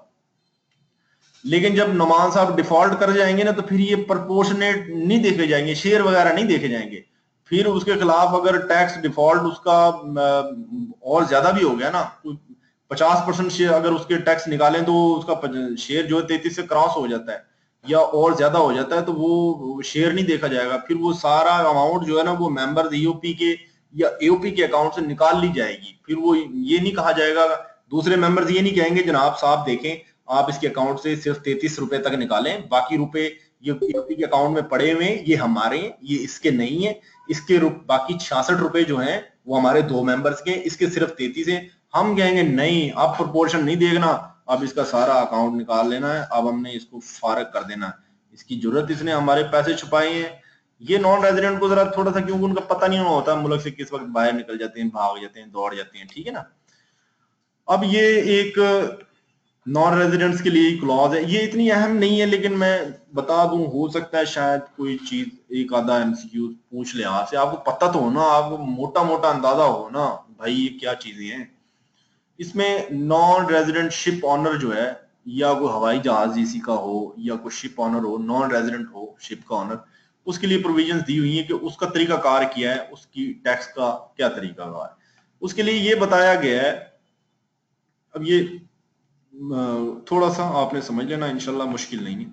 जब नॉन रेजिडेंट शिप का ऑनर जो है ना वो डिपार्चर के लिए रेडी होगा, डिपार्चर अपना शिप तैयार करेगा, जिस शिप का वो मालिक है, तो वो पाकिस्तान की किसी भी पोर्ट से जब तैयार हो रहा होगा ना, तो उस शिप का जो मास्टर है ना, मास्टर ऑफ द शिप, जो कैप्टन होता है शिप का, वो एक रिटर्न फर्निश करेगा कमिश्नर को, और उस रिटर्न में बताएगा जनाब जितना माल मैंने लोड किया है ना, इससे हमें इतनी रिसीट्स हुई, इतने रिसीट्स के एवज ये माल हमने बुक किया है, ठीक है, वो रिटर्न जमा कराएगा। यानी कि जो शिप ऑनर्स पाकिस्तान में पोर्ट्स पे होते हैं ना, पोर्ट्स पे भी हमारे टैक्स के दफ्तर होते हैं, शिप ऑनर्स जितने भी नॉन रेजिडेंट शिप ऑनर्स, जो रेजिडेंट ऑनर्स हैं शिप्स के, उनको तो नहीं पूछा जाता, उनको तो हम साल के एंड पे पूछती है ना, भाई उन्होंने कौन सा मुल्क से दौड़ जाना है।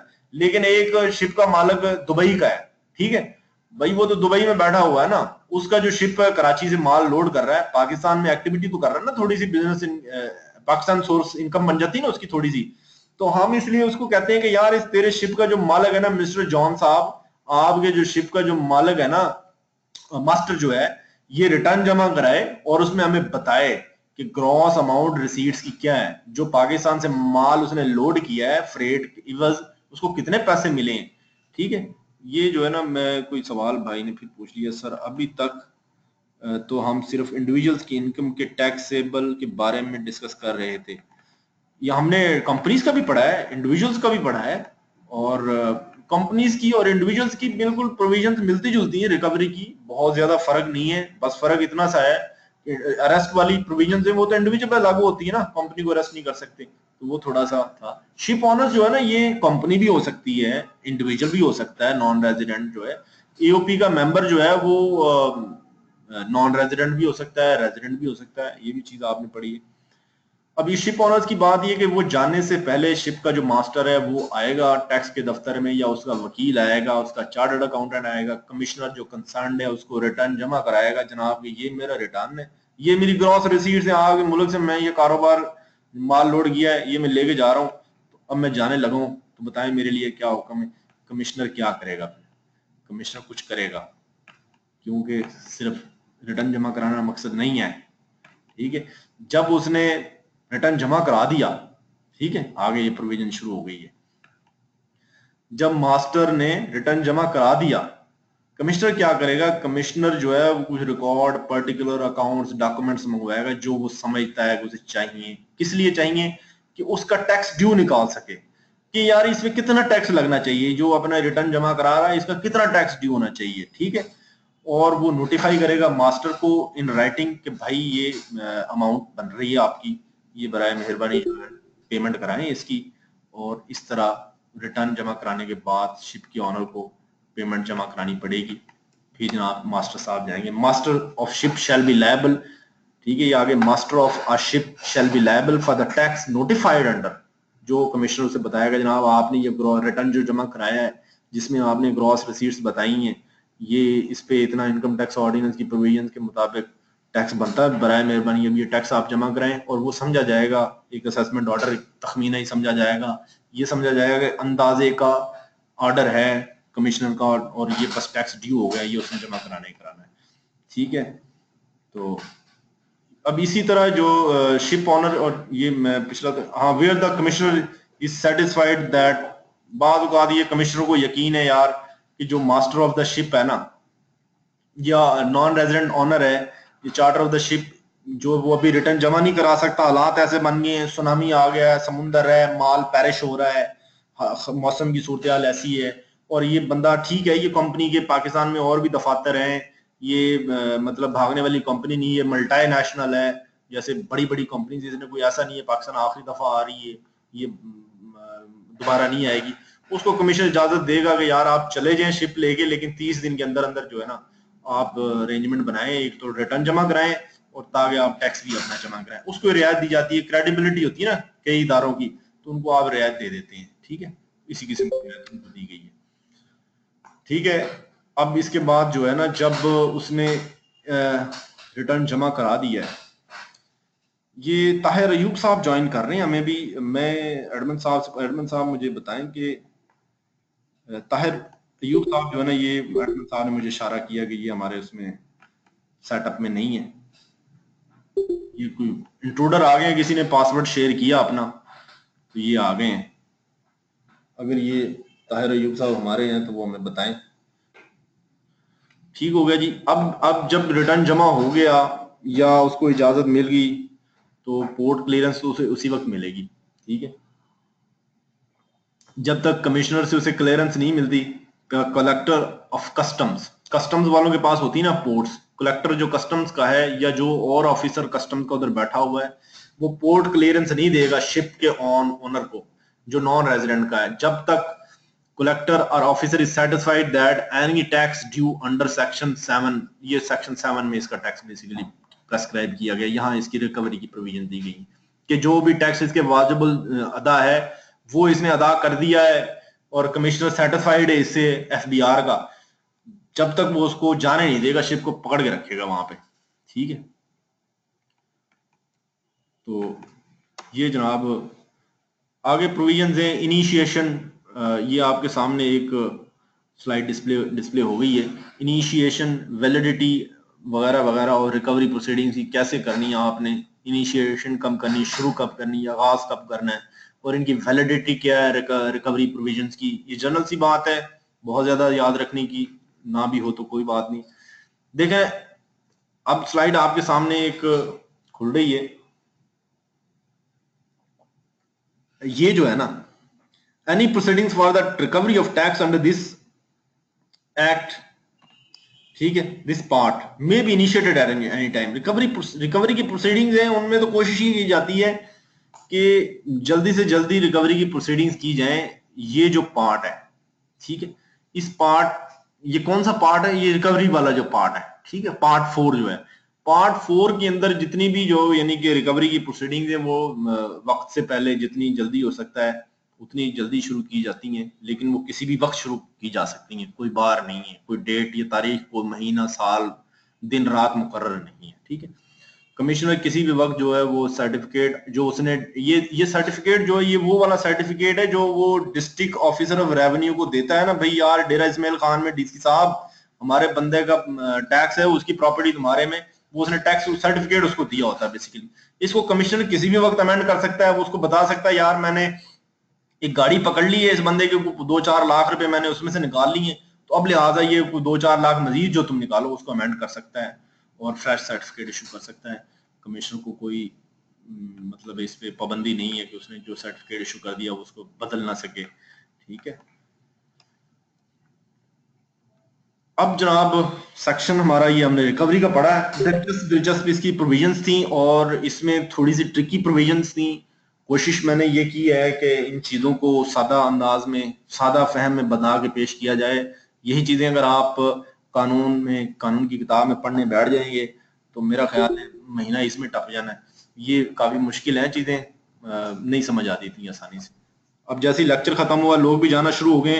रिकॉर्डिंग में अभी भी कर रहा हूँ, लेकिन जब आप कहेंगे मैं रिकॉर्डिंग रोक दूंगा, क्योंकि जितना लंबा सेशन होगा ना फिर आपको सुनना उसको उस पे यानी कि बोरिंग भी हो जाता है। ये काम की सारी बातें मैंने आपको बता दी हैं। अगर आप कहते हैं तो मैं रिकॉर्डिंग कंटिन्यू करता हूँ, वरना मैं यहाँ रिकॉर्डिंग रोक देता हूँ। ये भी 1.5 घंटे की क्लास बन गई है। अब आप अपने सर आप बाकी जो जी जी हेलो सर, जी जी आप जो बाकी क्वेश्चन ये वगैरह करेंगे तो आप वो भी रिकॉर्ड कर लें थोड़ा सा। चलो रिकॉर्ड हो रही है, आप बताएंगे। ठीक है सर, थैंक यू। सवालात पूछे जी दोस्तों, सवालात ये रिकॉर्डिंग कर ले। जी जी सर ये क्वेश्चन है कि देखो ये हमने नॉन रेजिडेंट पढ़ा है एओ पार्टनरशिप के हिसाब से, एसोसिएशन ऑफ पार्टनर्स। हाँ, तो अगर एक इंडिविजुअल नॉन रेजिडेंट है तो सर उसकी क्या ट्रीटमेंट होगी? इंडिविजुअल नॉन रेजिडेंट यार, जी, जी। अगर कोई इंडिविजुअल नॉन रेजिडेंट है ना, उसकी रिकवरी की प्रोविजन जो है वो स्पेशल नहीं है। उसकी रिकवरी की प्रोविजन जो है वो आम ही है। ये नॉन रेजिडेंट जो सिर्फ जिनके लिए स्पेसिफिक आई हुई है ना वो प्रोविजन हैं, या ईओपी के जो लोग हैं या कंपनी के लोग हैं या लोग जो है ना हमारे ये शिप ऑनर्स हैं। मैं आपको एक थोड़ा छोटा सा वाक्य शेयर कर दूं कि ये अब किसी मुल्क के टैक्स के इदारे पे डिपेंड करता है कि वो कितना एक्टिव है। नॉन रेजिडेंट से वो कितनी जल्दी टैक्स ले लेता है। राहत फतेह अली खान बड़े मशहूर सिंगर हैं, आपने इनका नाम सुना होगा, सबने गाने भी सुने होंगे इनके। तो राहत फतेह अली खान साहब जो है ना ये इसको रोक लिया था कुछ 2 साल पहले इंडिया वालों ने एयरपोर्ट पे, और पाकिस्तान में खबर चली थी जनाब उसके पास कोई कैश निकल आया, उसके खिलाफ उसको रोक लिया। पाकिस्तानी सिंगर को रोक लिया, या कौम का मसला है। बुनियादी तौर पे उसे इंडिया के जो टैक्स डिपार्टमेंट ने रोका था, जिसको इंडिया में आईआरएस कहते हैं ना, इंडियन रेवेन्यू सर्विस, उसने उनको रोका था क्योंकि वो नॉन रेजिडेंट था इंडिया में। राहत फतेह अली खान इंडिया में नॉन रेजिडेंट था, उसने उधर कंसर्ट वगैरह किए और वो जनाब वो जा रहा था, उन्होंने उसको एयरपोर्ट पे रोक लिया, भाई रुक जा, तू ये करके जा रहा, तू तो नॉन रेजिडेंट है भाई, ये टैक्स तो देके जा हमें। उन्होंने उसे टैक्स निकलवाया, फिर उसे आने दिया। तो जब वो पाकिस्तान आया तो वो एफबीआर में जो ना लोगों को पता चला यार ये हमारे सिंगर को रोक लिया, तो हमारे लोगों को भी थोड़ी सी होश आई, यार हम भी उसे पूछते हैं। तो उससे जब पूछा तो वो बड़ा हैरान हुआ, कहता है ये आप भी ऐसे पूछते हैं, टैक्स लेते हैं? तो वो बड़ा हैरान हुआ। मतलब है कि हम तो रेजिडेंट से टैक्स नहीं ले रहे, नॉन रेजिडेंट की फिर जो है आगे चले जाती है। थोड़े सुस्त है ना। नोमान खान साहब पूछ रही हैं कि एक्साइज एंड टैक्सेशन डिपार्टमेंट और इनकम टैक्स डिपार्टमेंट में क्या फर्क है। भाई जो इनकम टैक्स डिपार्टमेंट है ना, ये अब इनकम टैक्स डिपार्टमेंट इसको नहीं कहते, इसको कहते हैं federal board of revenue. Federal board of revenue जो है उसके 2 हिस्से हैं। एक हिस्सा है जिसको कहते हैं इनलैंड रेवेन्यू, जिसके आप इंस्पेक्टर बनने जा रहे हैं। दूसरा हिस्सा उसका है पाकिस्तान कस्टम्स। मुल्क में जो 100% रेवेन्यू इकट्ठा हो रहा है उसमें से 90% जो कलेक्शन है वो इनलैंड रेवेन्यू जो उसकी साइड में एफबीआर की वो करती है। 10% जो कलेक्शन है वो इनलैंड रेवेन्यू नहीं है, वो कस्टम्स है, यानी कि जो पोर्ट्स पे या एयरपोर्ट्स पे होती है। इनलैंड रेवेन्यू वो है जो हमारे खुश्की के हिस्से में होता है, और कस्टम वाले वो हैं जो पानी में खड़ी खड़ी चीज से टैक्स लेते हैं, वो पोर्ट्स पे लेते हैं। तो जो हमारा डिपार्टमेंट उसको अब एफबीआर या फेडरल ब्यूरो ऑफ रेवेन्यू कहते हैं। इसमें और एक्साइज डिपार्टमेंट में फर्क ये है। Please mute your mic. मैं माइक दूसरे लोगों के म्यूट कर रहा हूँ, नुमान खान साहब का मैं जवाब दे रहा हूँ। अब इसमें ये है कि एक्साइज डिपार्टमेंट जो है ना ये ड्यूटी होती है, एक्साइज ड्यूटी, ये गाड़ियां वगैरह पे लगती है, या बेवरेजेस पे पहले ये लगती थी, या सिनेमास की इंटरटेनमेंट पे लगती थी। ये छोटी ड्यूटी होती है। दूसरा एक्साइज डिपार्टमेंट जो होते हैं ना ये प्रोविंशियल प्रॉपर्टी टैक्स लेते हैं। हमारे शहरों में ये प्रॉपर्टी टैक्स घरों पे जो लगता है ना, ये आपका घर है जिसको टैक्स दे दें। इसके अलावा ये नार्कोटिक्स वगैरह को भी डील करते हैं, गाड़ियों को भी रजिस्टर करते हैं एक्साइज डिपार्टमेंट जो है। और तहसीलदार जो है ना, ये इस डिपार्टमेंट के नहीं होते, ये एक्साइज डिपार्टमेंट के नहीं होते, तहसीलदार होते हैं तहसील में, जिसे सिंध में तालुका कहते हैं। ये डिस्ट्रिक्ट में होता है, डिस्ट्रिक्ट रेवेन्यू होता है, जो ज़राई आमदनी होती है उस पर वो टैक्स लगता है, लैंड रेवेन्यू, या लोग जमीनों का इंतकाल कराते हैं, तबादले कराते हैं, उस पर एक टैक्स होता है।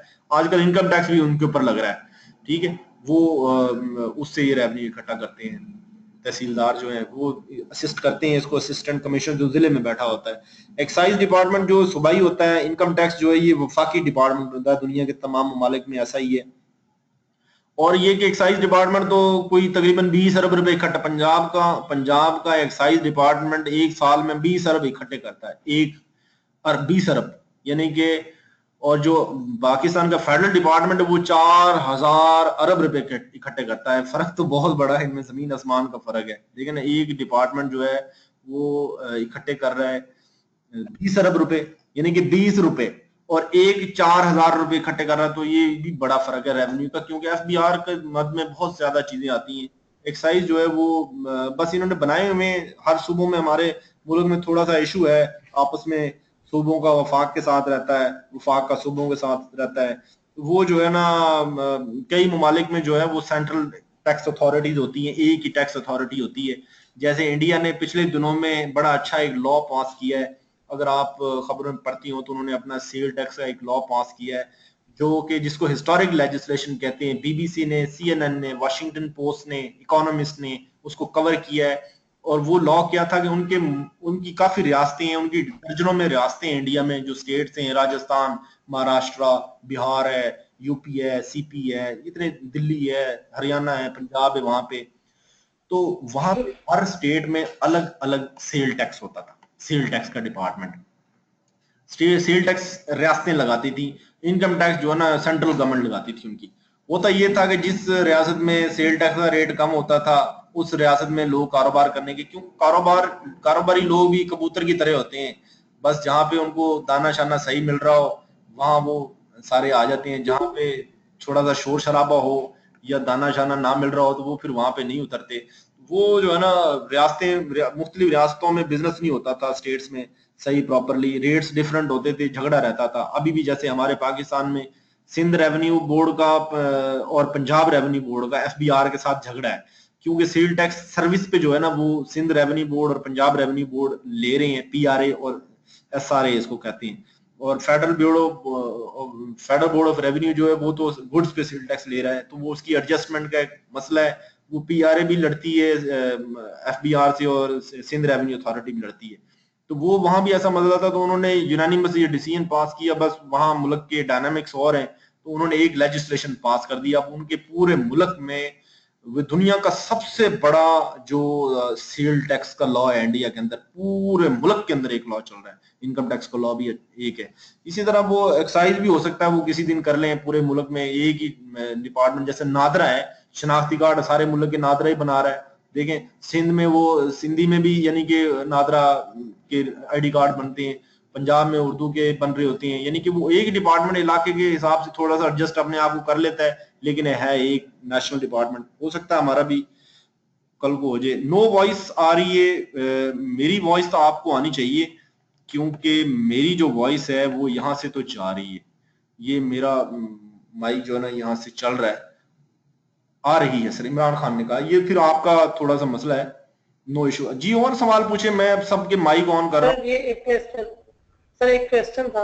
अभी आपने एक एग्जांपल कोट की थी कार की, जिसमें आपने कहा था कि जो वो कार खरीदते हैं 15 लाख की और टैक्स वाले उससे पता करते हैं। मेरा सवाल ये था कि जो शॉपकीपर से वो कार खरीदता है, हाँ, तो वो कार खरीदने के बाद शॉपकीपर सेल टैक्स डिडक्ट कर लेता है, तो वो इनकम टैक्स भी डिडक्ट करेगा और किस तरह डिडक्ट करेगा? अगर उसका मतलब वो बिजनेस भी नहीं करता, प्रॉपर्टी भी नहीं उसके पास है, अदर सोर्सेज में भी नहीं है, तो इनकम टैक्स वाले फिर उसको किस तरह करेंगे? टैक्स जो है ना सिर्फ वो डिडक्ट करता है जो सेल टैक्स में रजिस्टर्ड है, ठीक है। सेल टैक्स की रजिस्ट्रेशन के लिए बहुत जरूरी है कि आप सेल टैक्स में रजिस्टर्ड हो। कोई भी ऐसा बंदा, याद रखें, आपसे सेल टैक्स नहीं ले सकता।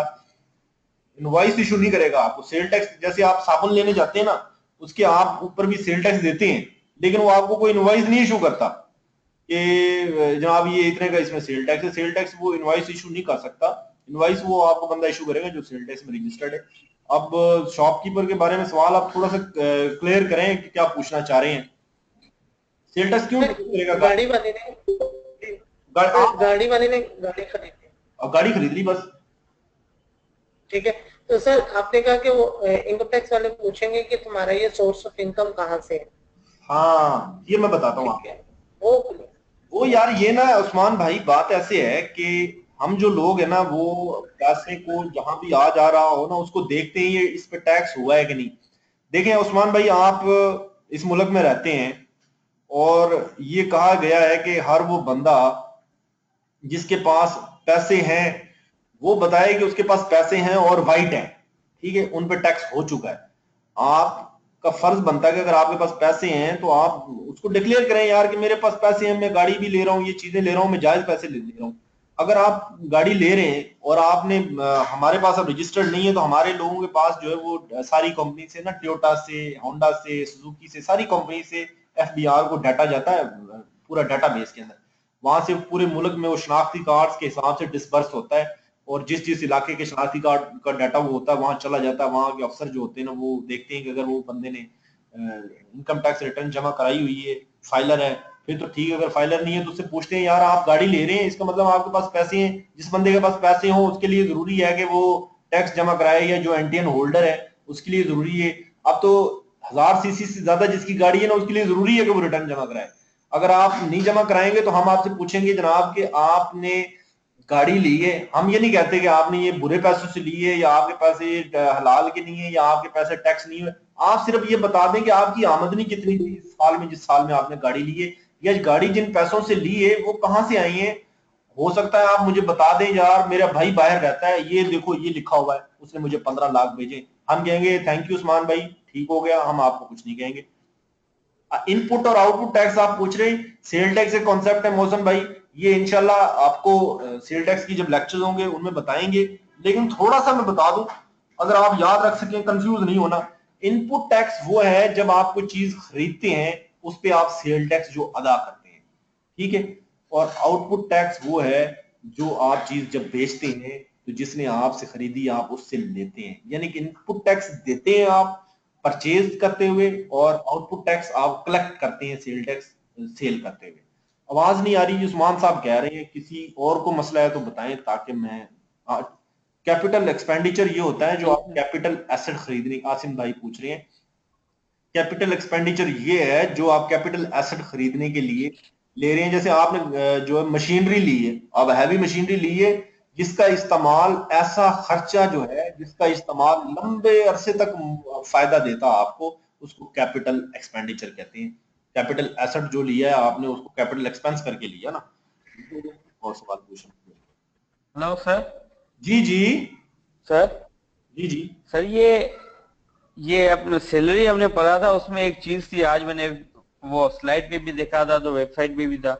सर ये एक चीज हमें समझा, एक वर्ड बाय इसमें लिखा हुआ था, जो हमने 2 क्वेश्चन किए थे ना लेक्चर नंबर 1 में, 11 और 12 जी जी जो हमसे हुए नहीं। सर इसमें लिखा हुआ है for the purpose of this ordinance an amount या perquisite shall be treated as received by employee हाँ जी फ्रॉम एनी एम्प्लॉयमेंट। ये सर ये स्लाइड निकाल के हमें समझाएं, ये कंफ्यूज कर रही है बार बार ये चीज। अच्छा, आप मुझे अगर आप कंप्यूटर पे शेयर कर रहे हैं, ठीक है, अगर ये आप स्लाइड कंप्यूटर पे शेयर कर रहे हैं तो मैं यहाँ देखूं कि आप अपनी स्क्रीन शेयर कर सकते हैं कि नहीं मेरे साथ, ताकि मुझे आप स्लाइड दिखा दें। तो मैं कोशिश करता हूँ कि स्लाइड जो मेरे पास यहाँ पे है कि नहीं, मैं देखता हूँ स्लाइड में जाकर मैं आपको ये निकाल के समझा पाऊंगा। इतनी देर में कोई और सवाल, जिसने ये नुमान साहब पूछ रहे हैं कि direct indirect and value added tax क्या होते हैं। वैल्यू एडेड टैक्स ये आपको सेल टैक्स का कॉन्सेप्ट है, ये उसमें ही बताएंगे आपको, ये वैल्यू एडिशन पे होता है। डायरेक्ट टैक्स आपको सीधा सिंपल बता दें, आप सब लोग तवज्जो से सुने।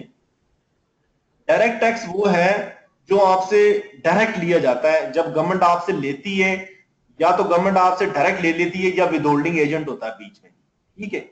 इसमें ज्यादा लोग नहीं होते जो डायरेक्ट आपसे गवर्नमेंट लेती। इनडायरेक्ट टैक्स ये होता है कि गवर्नमेंट को आपका नहीं पता होता, आपको गवर्नमेंट का नहीं पता होता। जैसे आप एक जो शैम्पू लेते हैं, ठीक है, आपने पेशावर में पीडीए प्लाजा हयाताबाद में एक डिपार्टमेंटल स्टोर से शैम्पू लिया है, ठीक है, अब उस पे आपने टैक्स अदा कर दिया है। और इस्लामाबाद में बैठे हुए चेयरमैन एफबीआर को या टैक्स वालों को तो नहीं पता नुमान खान ने टैक्स अदा किया है या शैम्पू लिया उसने। ये इनडायरेक्ट टैक्स है जो आपने सेल टैक्स उसमें अदा किया, यानी कि देने वाले को लेने वाले का हाथ नजर नहीं आ रहा होता और लेने वाले को देने वाला नजर नहीं आ रहा होता, लेकिन बेसिकली वो टैक्स तो आ रहा होता है ना, वो सेल टैक्स अल्टीमेटली हमारे पास ही आता है।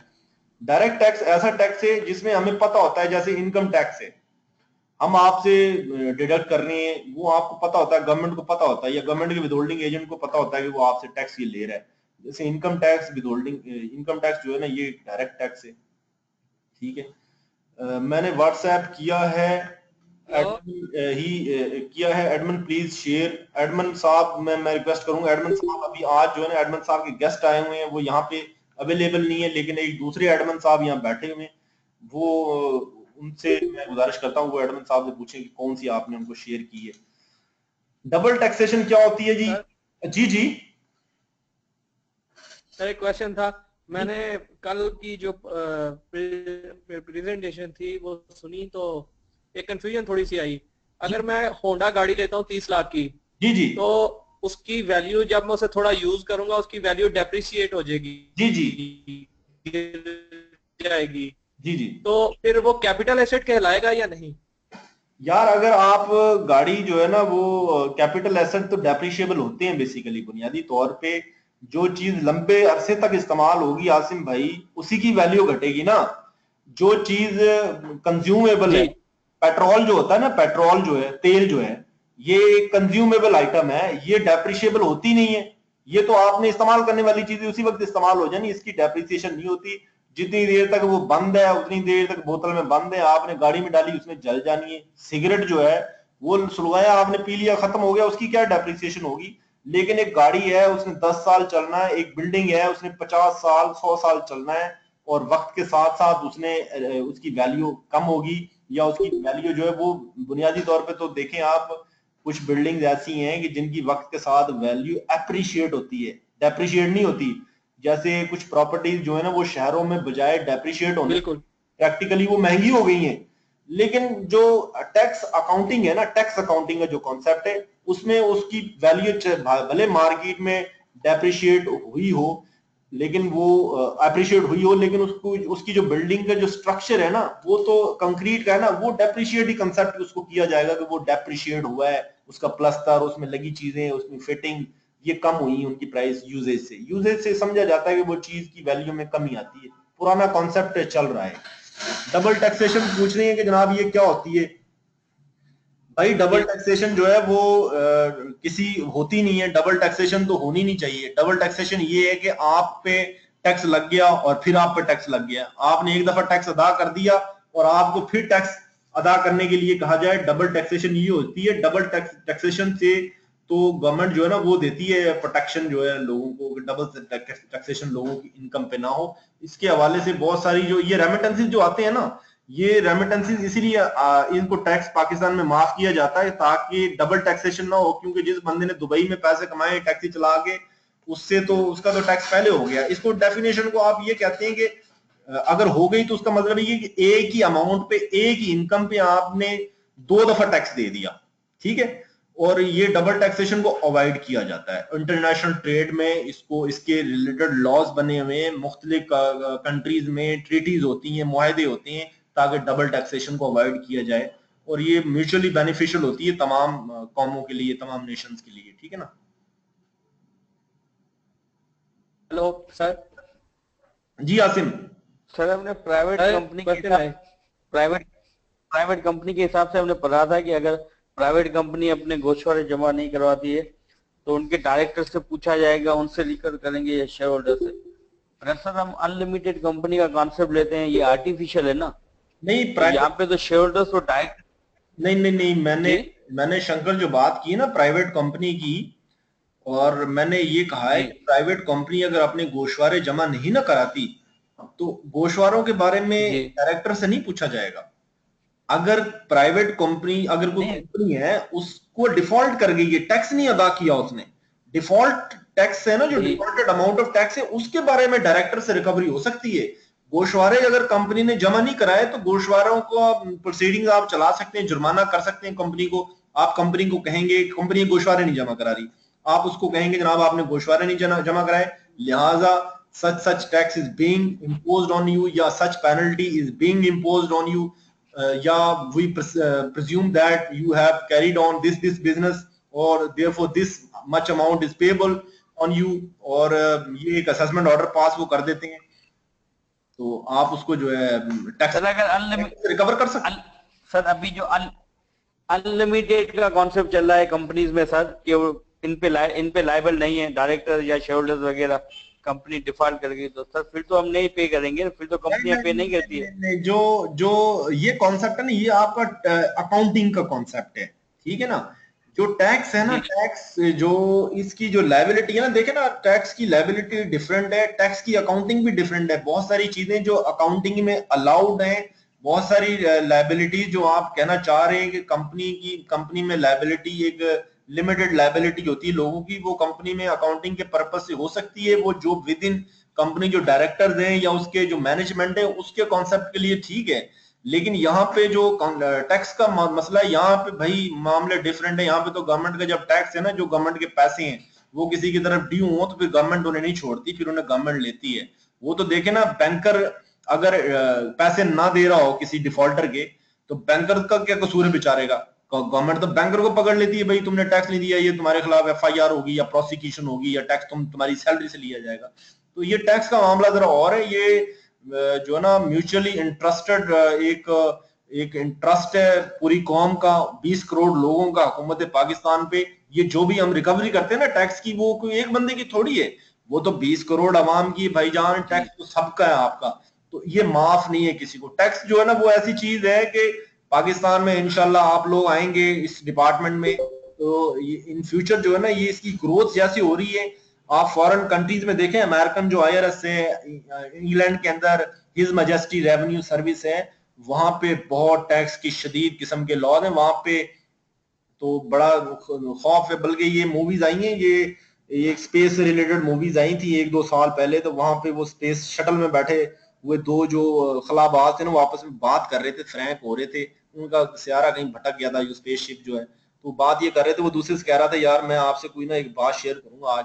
वो कहता हाँ बताओ। उसने कहा यार मैं आपसे जिंदगी का वो राज शेयर कर रहा हूँ जो मैंने कभी शेयर नहीं किया। तो उन्होंने कहा बताओ यार। उसने कहा कि यार ये कि अब मुझे पता नहीं है, तो मैं इसलिए शेयर कर रहा हूँ कि मैंने जो पिछले साल अपने गोशवारे जमा कराए ना, उनमें ये झूठ बोला है।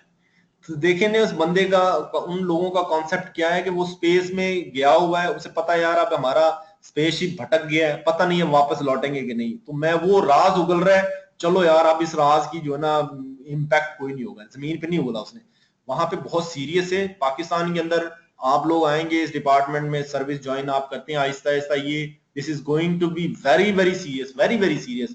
और कोई एक मतलब साल की बात भी हो सकती है, साल में हालात इतने बदल जाएंगे, अभी भी बहुत बदल रहे हैं।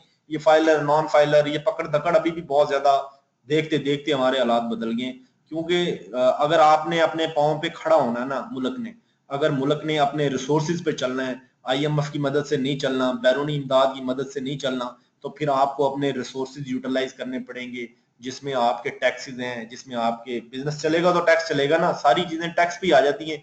बिजनेस गवर्नमेंट को तो अगर तरक्की करनी है, खुशहाली लानी है, तालीम लानी है, सेहत लानी है, सड़कें बनानी है, तो पैसा आएगा तो आएगा ना। पैसा या तो आप मांग लें IMF से, वर्ल्ड बैंक से, या फिर अपने टैक्सेस से कर लें। आपके पास 2 ही सोर्सेज हैं, बाकी गवर्नमेंट कारोबार तो कर नहीं सकती।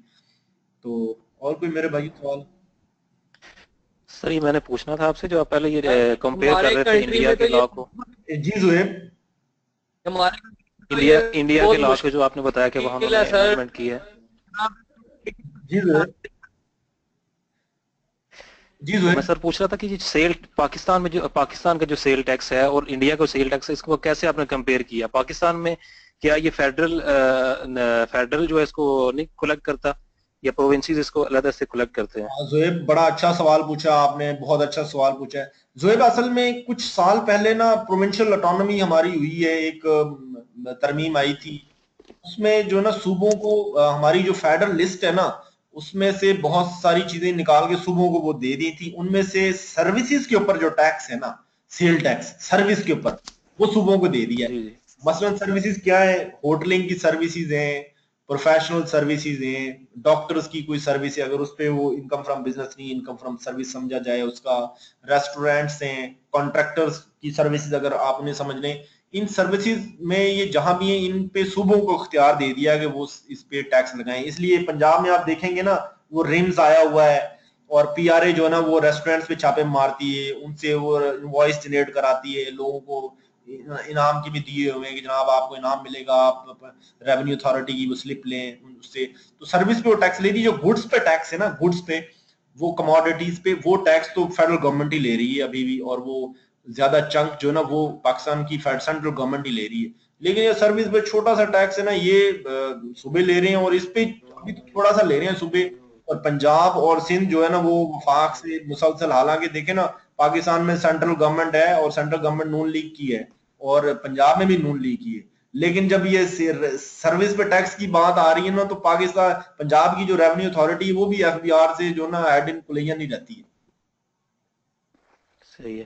तो इसका मतलब सर वो जो आप प्रोविजन लिस्ट की बात कर रहे हैं, तो उसमें जो है प्रोविंशियल गवर्नमेंट जो उसमें अमेंडमेंट कर सकती है? नहीं, प्रोविंशियल लिस्ट जो है ना उसमें अमेंडमेंट तो वो नहीं कर सकती। वो जो लिस्टें कॉन्स्टिट्यूशन के अंदर दी हुई है ना शेड्यूल्स में, वो तो पार्लियामेंट तो ही उनको तब्दील कर सकती है। लेकिन अगर एक चीज नेशनल असेंबली ने, पार्लियामेंट ने निकाल के फेडरल लिस्ट सूबे की लिस्ट में दे दी है, प्रोविंशियल लिस्ट में दे दी है, तो फिर तो सूबा उस पे इख्तियार दे दिया ना सूबे को उस पे काम करने का। फिर सूबा उस पे कानून भी बना सकता है जो सूबे का इख्तियार है। जैसे लॉ एंड ऑर्डर जो है, ये निकाल के, ये तो सूबों को दिया हुआ है, तो लॉ एंड ऑर्डर के जो क्रिमिनल प्रोसीजर कोड हैं, ये तो आपकी पंजाब असेंबली बनाती है, सिंध असेंबली बनाती है, बलूचिस्तान असेंबली बनाती है। सूबाई सब्जेक्ट्स जो है उन पे तो कानून साजी सूबाई हुकूमतें ना। बिल्कुल।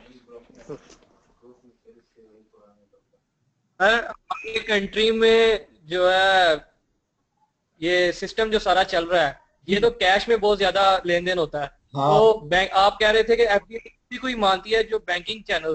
जी बिल्कुल आसिम, आसिम अगर आप ये तो फिर सर अभी बहुत अभी आसिम आपका ना थोड़ा आधा सवाल मुझे समझ लगा है कि हमारी ट्रांजैक्शन जो है ना वो इस कैश में बहुत ज्यादा होती हैं। तो जो कैश की ट्रांजैक्शन है ना सर, हमारी ट्रांजैक्शन बिल्कुल वो कैश में ज्यादा हो रही है, से तो होती बहुत कम है। बिजनेस की अक्सरियत लोगों की ट्रांजैक्शन कैश में ही होती हैं। तो ये फिर किस तरह प्रोसेस में आएगी ये चीज? पड़ेगा ये बड़े बड़े नोट बंद करके बैंकिंग चैनल के थ्रू ट्रांजैक्शन करवानी पड़ेंगी, तो इस तरह का काम करना पड़ेगा। ये आसिम का एक सवाल है, अच्छा सवाल आसिम आपने पूछा है कि हमारे मुल्क में जो कैश ट्रांजैक्शंस होती हैं, इन कैश ट्रांजैक्शंस की वजह से जो है ना बहुत सारा रकम जो है ना वो उसका पता ही नहीं होता, अनर्थ ही नहीं होती, लोगों के पास बड़े बड़े पैसे होते हैं। तो अब आप देखें ना कि गवर्नमेंट ने काफी सारे तरीके निकाले हैं। आप जो बैंक से पैसे निकलवा रहे हैं ना, कैश विड्रॉल हो रही है, तो उसके ऊपर जो है ना गवर्नमेंट ने टैक्स भी लगाया, फाइलर के नॉन फाइलर के रेट भी निकाले। फिर ये एक्सपेंस जो डिसअलाउ करने का मकसद है ना, अगर आपने नॉन बैंकिंग चैनल से किया, इसका मकसद ये है कि आप जो खर्चे कर रहे हैं, अब वो एक 50,000 से ऊपर की लिमिट के आप खर्चे कर रहे हैं, तो वो आप बैंकिंग चैनल के थ्रू करें, ताकि आपकी जो तमाम ट्रांजैक्शन हैं वो डॉक्यूमेंटेड हो, वो बैंकिंग चैनल के थ्रू और वो ट्रेसेबल हो। तो अब शहरों में जो कारोबार है ना वो तो बैंकिंग चैनल से ही हो रहे हैं ज्यादा, जो एस्टैब्लिश कारोबार है। लेकिन जो कुछ है ना स्मॉल मीडियम इंडस्ट्रीज जो हैं या एंटरप्रेन्योर जो दूसरे हैं, वो कैश में ट्रांजैक्शंस करते हैं। रूरल एरिया में इसको ब्लैक इकोनॉमी भी कहते हैं, कॉटेज इंडस्ट्री जो हमारी सारी है इंडिया में। इंडिया के असल में ना मसले और हैं।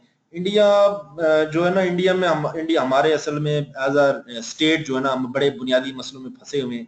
इंडिया उन चीजों से बहुत आगे निकल गया है। वहां पे उन्होंने देखे ना, ये ब्लैक इकोनॉमी को खत्म करने के लिए जो है ना उन्होंने ये निकाला है कि बड़े बड़ी डिनोमिनेशंस के नोट्स, करेंसी नोट्स उन्होंने खत्म कर दिए। तो जिन लोगों ने कैश स्टैश किया हुआ है बड़ी अमाउंट्स में, तो अब उन लोगों ने वो पैसे चेंज करवाने के लिए बैंक में आना है।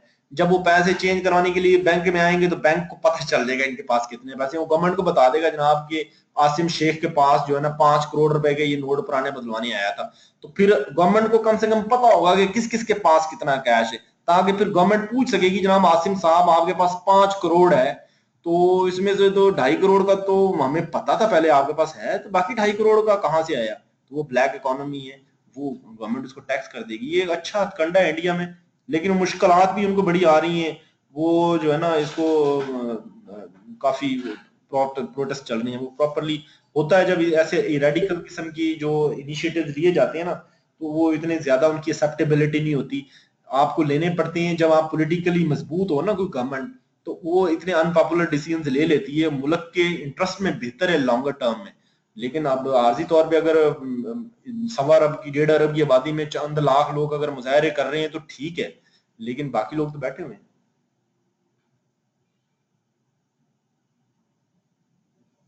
कोई और सवाल? मैं माइक खोल दूं, माइक आपको शायद बंद है। Hello sir. जी जी, हेलो नासिर साहब बोले। सर। जी जी सर ये क्वेश्चन एक पूछना है जी कि जी एक गाड़ी बंदा एक मंगवाता है जर्मनी से या यूएसए से, जी जी और एक बंदा इधर इधर से 1000 सीसी गाड़ी लेता है या मतलब प्राडो लेता है, तो किस पे ज्यादा टैक्स पड़ेगा? यार टैक्स तो उसमें पड़ेगा जो बाहर से मंगवाएंगे, क्योंकि उसमें ड्यूटी शूटीज भी पड़ती है ना। जो गाड़ी आप अच्छा बाहर से ठीक है। मंगवाएंगे, देखिए ना, जो गाड़ी आपने यहाँ से लेनी है ना, उस पे तो इनकम टैक्स और सेल टैक्स पड़ेगा। जो गाड़ी जर्मनी से मंगवा रहे हैं उस पे इनकम टैक्स भी पड़ेगा, सेल टैक्स भी पड़ेगा, कस्टम ड्यूटी भी पड़ेगी, और ड्यूटी जो है वो अप्रेजमेंट होगी उसकी वैल्यू पे। वो ज्यादा महंगी पड़ती गाड़ी। लेकिन ये कि अगर वो हाई कीमती गाड़ी है ना, बहुत ज्यादा कीमत की गाड़ी है, तो फिर हो सकता है कि वो उसकी कीमत ज्यादा हो। लेकिन ये जो आम गाड़ी है ना, छोटी लेवल की 1300 सीसी, 1500-1600 सीसी, इनकी कीमतें तकरीबन बराबर बराबर ही पड़ जाती हैं यहाँ आके भी, इतना फर्क नहीं पड़ता इनका। लेकिन जो कीमती गाड़ी है ना, जैसे दुबई से आपको 50 लाख की प्रेडो मिल जाती है बड़ी अच्छी, तो वो गाड़ी यहाँ पे जो 2 करोड़ की है, लेकिन वो टैक्स लग लग के यहाँ पे वो बड़ी महंगी मिल जाएगी। सही है। जी जी। तो सर बाहर से जितनी भी रकम आएगी वो सारी उस पर कोई टैक्स नहीं लगेगा, चाहे करोड़ आए चाहे अरब आए? बाहर से जो पैसे आएंगे ना, वो रेमिटेंस को इनकरेज करने के लिए ना, पाकिस्तान में असल में रिजर्व्स की जरूरत है, फॉरेन करेंसी के रिजर्व्स की जरूरत होती है बेसिकली। जितने पैसे बाहर से आएंगे ना, या जितनी हमारी एक्सपोर्ट होगी उसकी मद में आएंगे, तो वो हमारे लिए फायदा मंद ही है ना। इसलिए जितने रेमिटेंस आते हैं ना, उसको ये इनकरेज करते हैं, उसको इनकरेज करने के लिए टैक्स नहीं लगाया। यार जितना पैसा आएगा मुल्क में वो आखिर यहाँ खर्चा ही होगा ना। दुबई से, यूनान से, इंग्लैंड, इटली, स्पेन, अमेरिका, जहां से भी लोग पैसा भेज रहे हैं मुल्क के अंदर, वो वहां का पैसा यहाँ भेज रहे हैं। इसका मतलब है कि हमारे मुल्क में वो खर्च हो रहा है ना, चाहे जिस भी मद में हो। तो जितना पैसा यहाँ आएगा इसकी इकोनॉमी में, इसको उतना अच्छा मुफाद मिलेगा, फायदा मिलेगा, बिजनेस बढ़ेगा। तो उसको जो ना गवर्नमेंट ने टैक्स नहीं करती, ताकि एक अच्छे लेवल तक पैसे यहाँ पे आ जाएं, इकोनॉमी में पैसे की ग्रोथ हो। यहाँ से देखें ना, मनी ड्रेनिंग ना हो, बाहर ना जाए, पैसे मुल्क में आए जितने आ सकते हैं।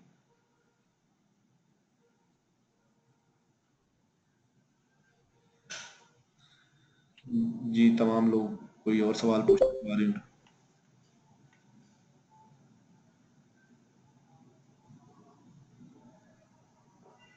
हेलो। जी जी शंकर। हेलो। जी जी। मैं बोल रहा हूँ सर, वो स्लाइड मिल रही है तो डिस्कस कर लें, 2-3 पॉइंट है। यार वो स्लाइड जो है ना मुझे मिली नहीं, और वो जो है ना एडमन साहब ने मुझे भेजी नहीं। एडमन साहब आज आए नहीं है। वो आप स्लाइड जो ना अपने पास रखें, एडमन साहब को अगर भेज दिए, एडमन साहब से मैं रिक्वेस्ट करूंगा वो मुझे भेज दें, उसका मैं सोल्यूशन भी आपको दूंगा। वरना मैं वो कल मैं आपको शंकर पढ़ा दूंगा सारी स्लाइड, जो भी वो स्लाइड आपने भेजी है ना, इंशाल्लाह क्लियर हो जाएगी। जी। हाँ तो यार ये समझ आइए, लोगों के ऊपर से गुजर गया यार।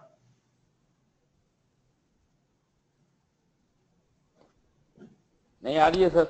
अच्छा अच्छा अच्छा अच्छा, जबरदस्त जबरदस्त। सर वो भी किया यार, हमने कहा कि कोई ऐसा ग्रुप बनाओ जिससे हमारे आपसे ऑनलाइन इंटरेक्शन हो सके जब हम स्टडी कर रहे होते हैं। हाँ यार, ये जब ग्रुप जो है ना, कंफ्यूजन होती ये है तो इंशाल्लाह उसको ज्वाइन करते हैं आपके ग्रुप को। अभी एक ग्रुप हमारा जो है ना और चल रहा है, उसमें थोड़ा सा मैं एंगेज हूँ।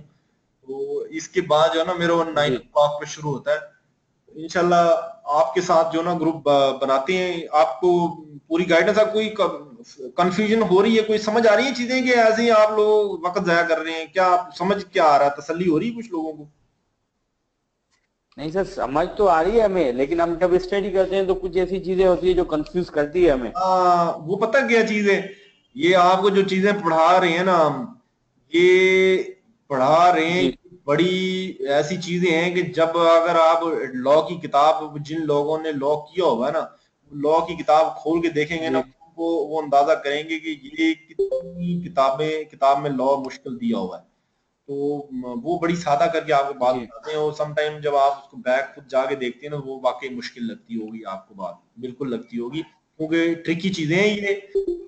और क्योंकि आम लॉ नहीं है, आम बातें नहीं है, इसमें टैक्स की बातें हैं, खुश्क भी हैं, थोड़ी सी ट्रिकी भी है। इसीलिए सर ग्रुप का कहते हेलो हैं कि तो वो कंफ्यूजन खत्म हो जाएगी उसी वक्त। जी जी हेलो सर। जी जी हेलो जी जी। सर, ये पूछना था कि ये जो टैक्स कलेक्ट करने कौन जाता है, मसलन मुख्तलिफ कंपनियों से? इंस्पेक्टर इनलैंड रेवेन्यू जाता है या असिस्टेंट कमिश्नर जाता है? यार ये जो काम है ना, इंस्पेक्टर जो है ना, वो बड़ा बुनियादी काम है इंस्पेक्टर का। 5 लाख तक का जो टैक्स है ना, वो तो इंस्पेक्टर इनलैंड रेवेन्यू की पावर है कि वो उसके साइन से नोटिस जा सकता है, किसी बंदे को इंस्पेक्टर भेज सकता है, यार ये तुम्हारा टैक्स ये मुझे दो। बाकी जो टैक्स है ना, वो करोड़ों रुपए का टैक्स इकट्ठा करने वो जाते हैं इंस्पेक्टर, इसमें कोई बार नहीं है, क्योंकि इंस्पेक्टर जो है उसका काम ही असिस्ट करना होता है। डिप्टी कमिश्नर या असिस्टेंट कमिश्नर है तो वो उसकी जिस यूनिट में, सर्कल में जो लगा हुआ है, वहां पे 2-3 इंस्पेक्टर जितने भी हैं, वो उस सर्कल से रिलेटेड जितनी भी रिकवरी है वो उसमें जाते हैं, बल्कि मेजोरिटी केसेस में तो वही जाते हैं। लेकिन अगर जैसे कोई बड़ी पेमेंट है, कोई 1 अरब रुपए की पेमेंट है, पर 500 मिलियन की पेमेंट है, वो बैंक में फिर बड़े लोग इन्वॉल्व हो जाते हैं ना, प्रेसिडेंट, वाइस प्रेसिडेंट और रीजनल लेवल के लोग, उसमें फिर ऑफिसर को खुद भी जाना पड़ता है उनसे बातचीत करने के लिए, डराने धमकाने के लिए। वो इंस्पेक्टर खुद ही कह लेते हैं कि सर आप जरा ना आए, जरा इनको जो है ना थोड़ा सा, मैं इनको पहले दबाया हुआ, मैंने इनको जरा थोड़ा बता दें, मैंने इनको बताया हुआ है। वो सीरियस भी हो जाते हैं कि यार इसमें लोग आ रहे हैं, बहुत सारे लोग आ रहे हैं। समटाइम एडिशनल कमिश्नर भी जाता है, यानी कि बड़ी रिकवरियों में वो भी कोशिश करते हैं, यानी कि डिपेंड करता है ना कि पैसे, बाद इंस्पेक्टर ऐसे हैं, तो हर इंस्पेक्टर एक जैसा नहीं होता, वो ऐसे हैं कि वो बड़े फनकार हैं, वो पैसे निकलवा लेते हैं, उनको हुनर आता है। लेकिन बाद अफसर भी ऐसे हैं कि वो टैक्स नहीं निकाल सकते, उनके पास स्किल नहीं है। ये तो किसी किसी का फन होता है ना, ये एक इनफरादी फन भी होता है ना, किसी बंदे का टैक्स निकलवाना। ये कोई किसी के ओहदे में या किसी की अथॉरिटी में ये चीज नहीं होती कि वही निकलवा सकता है।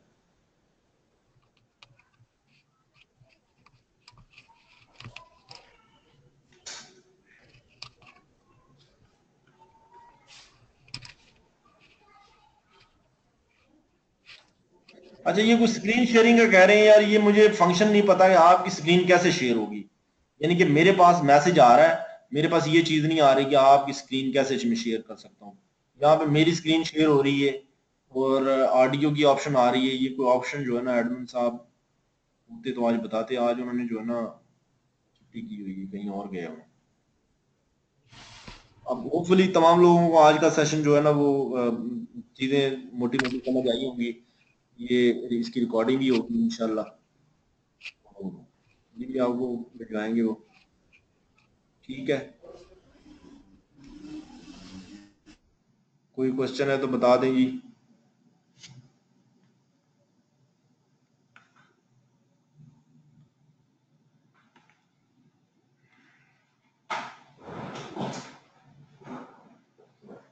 कोई क्वेश्चन नहीं है जी, तमाम लोग जो है ना वो जा चुके हैं।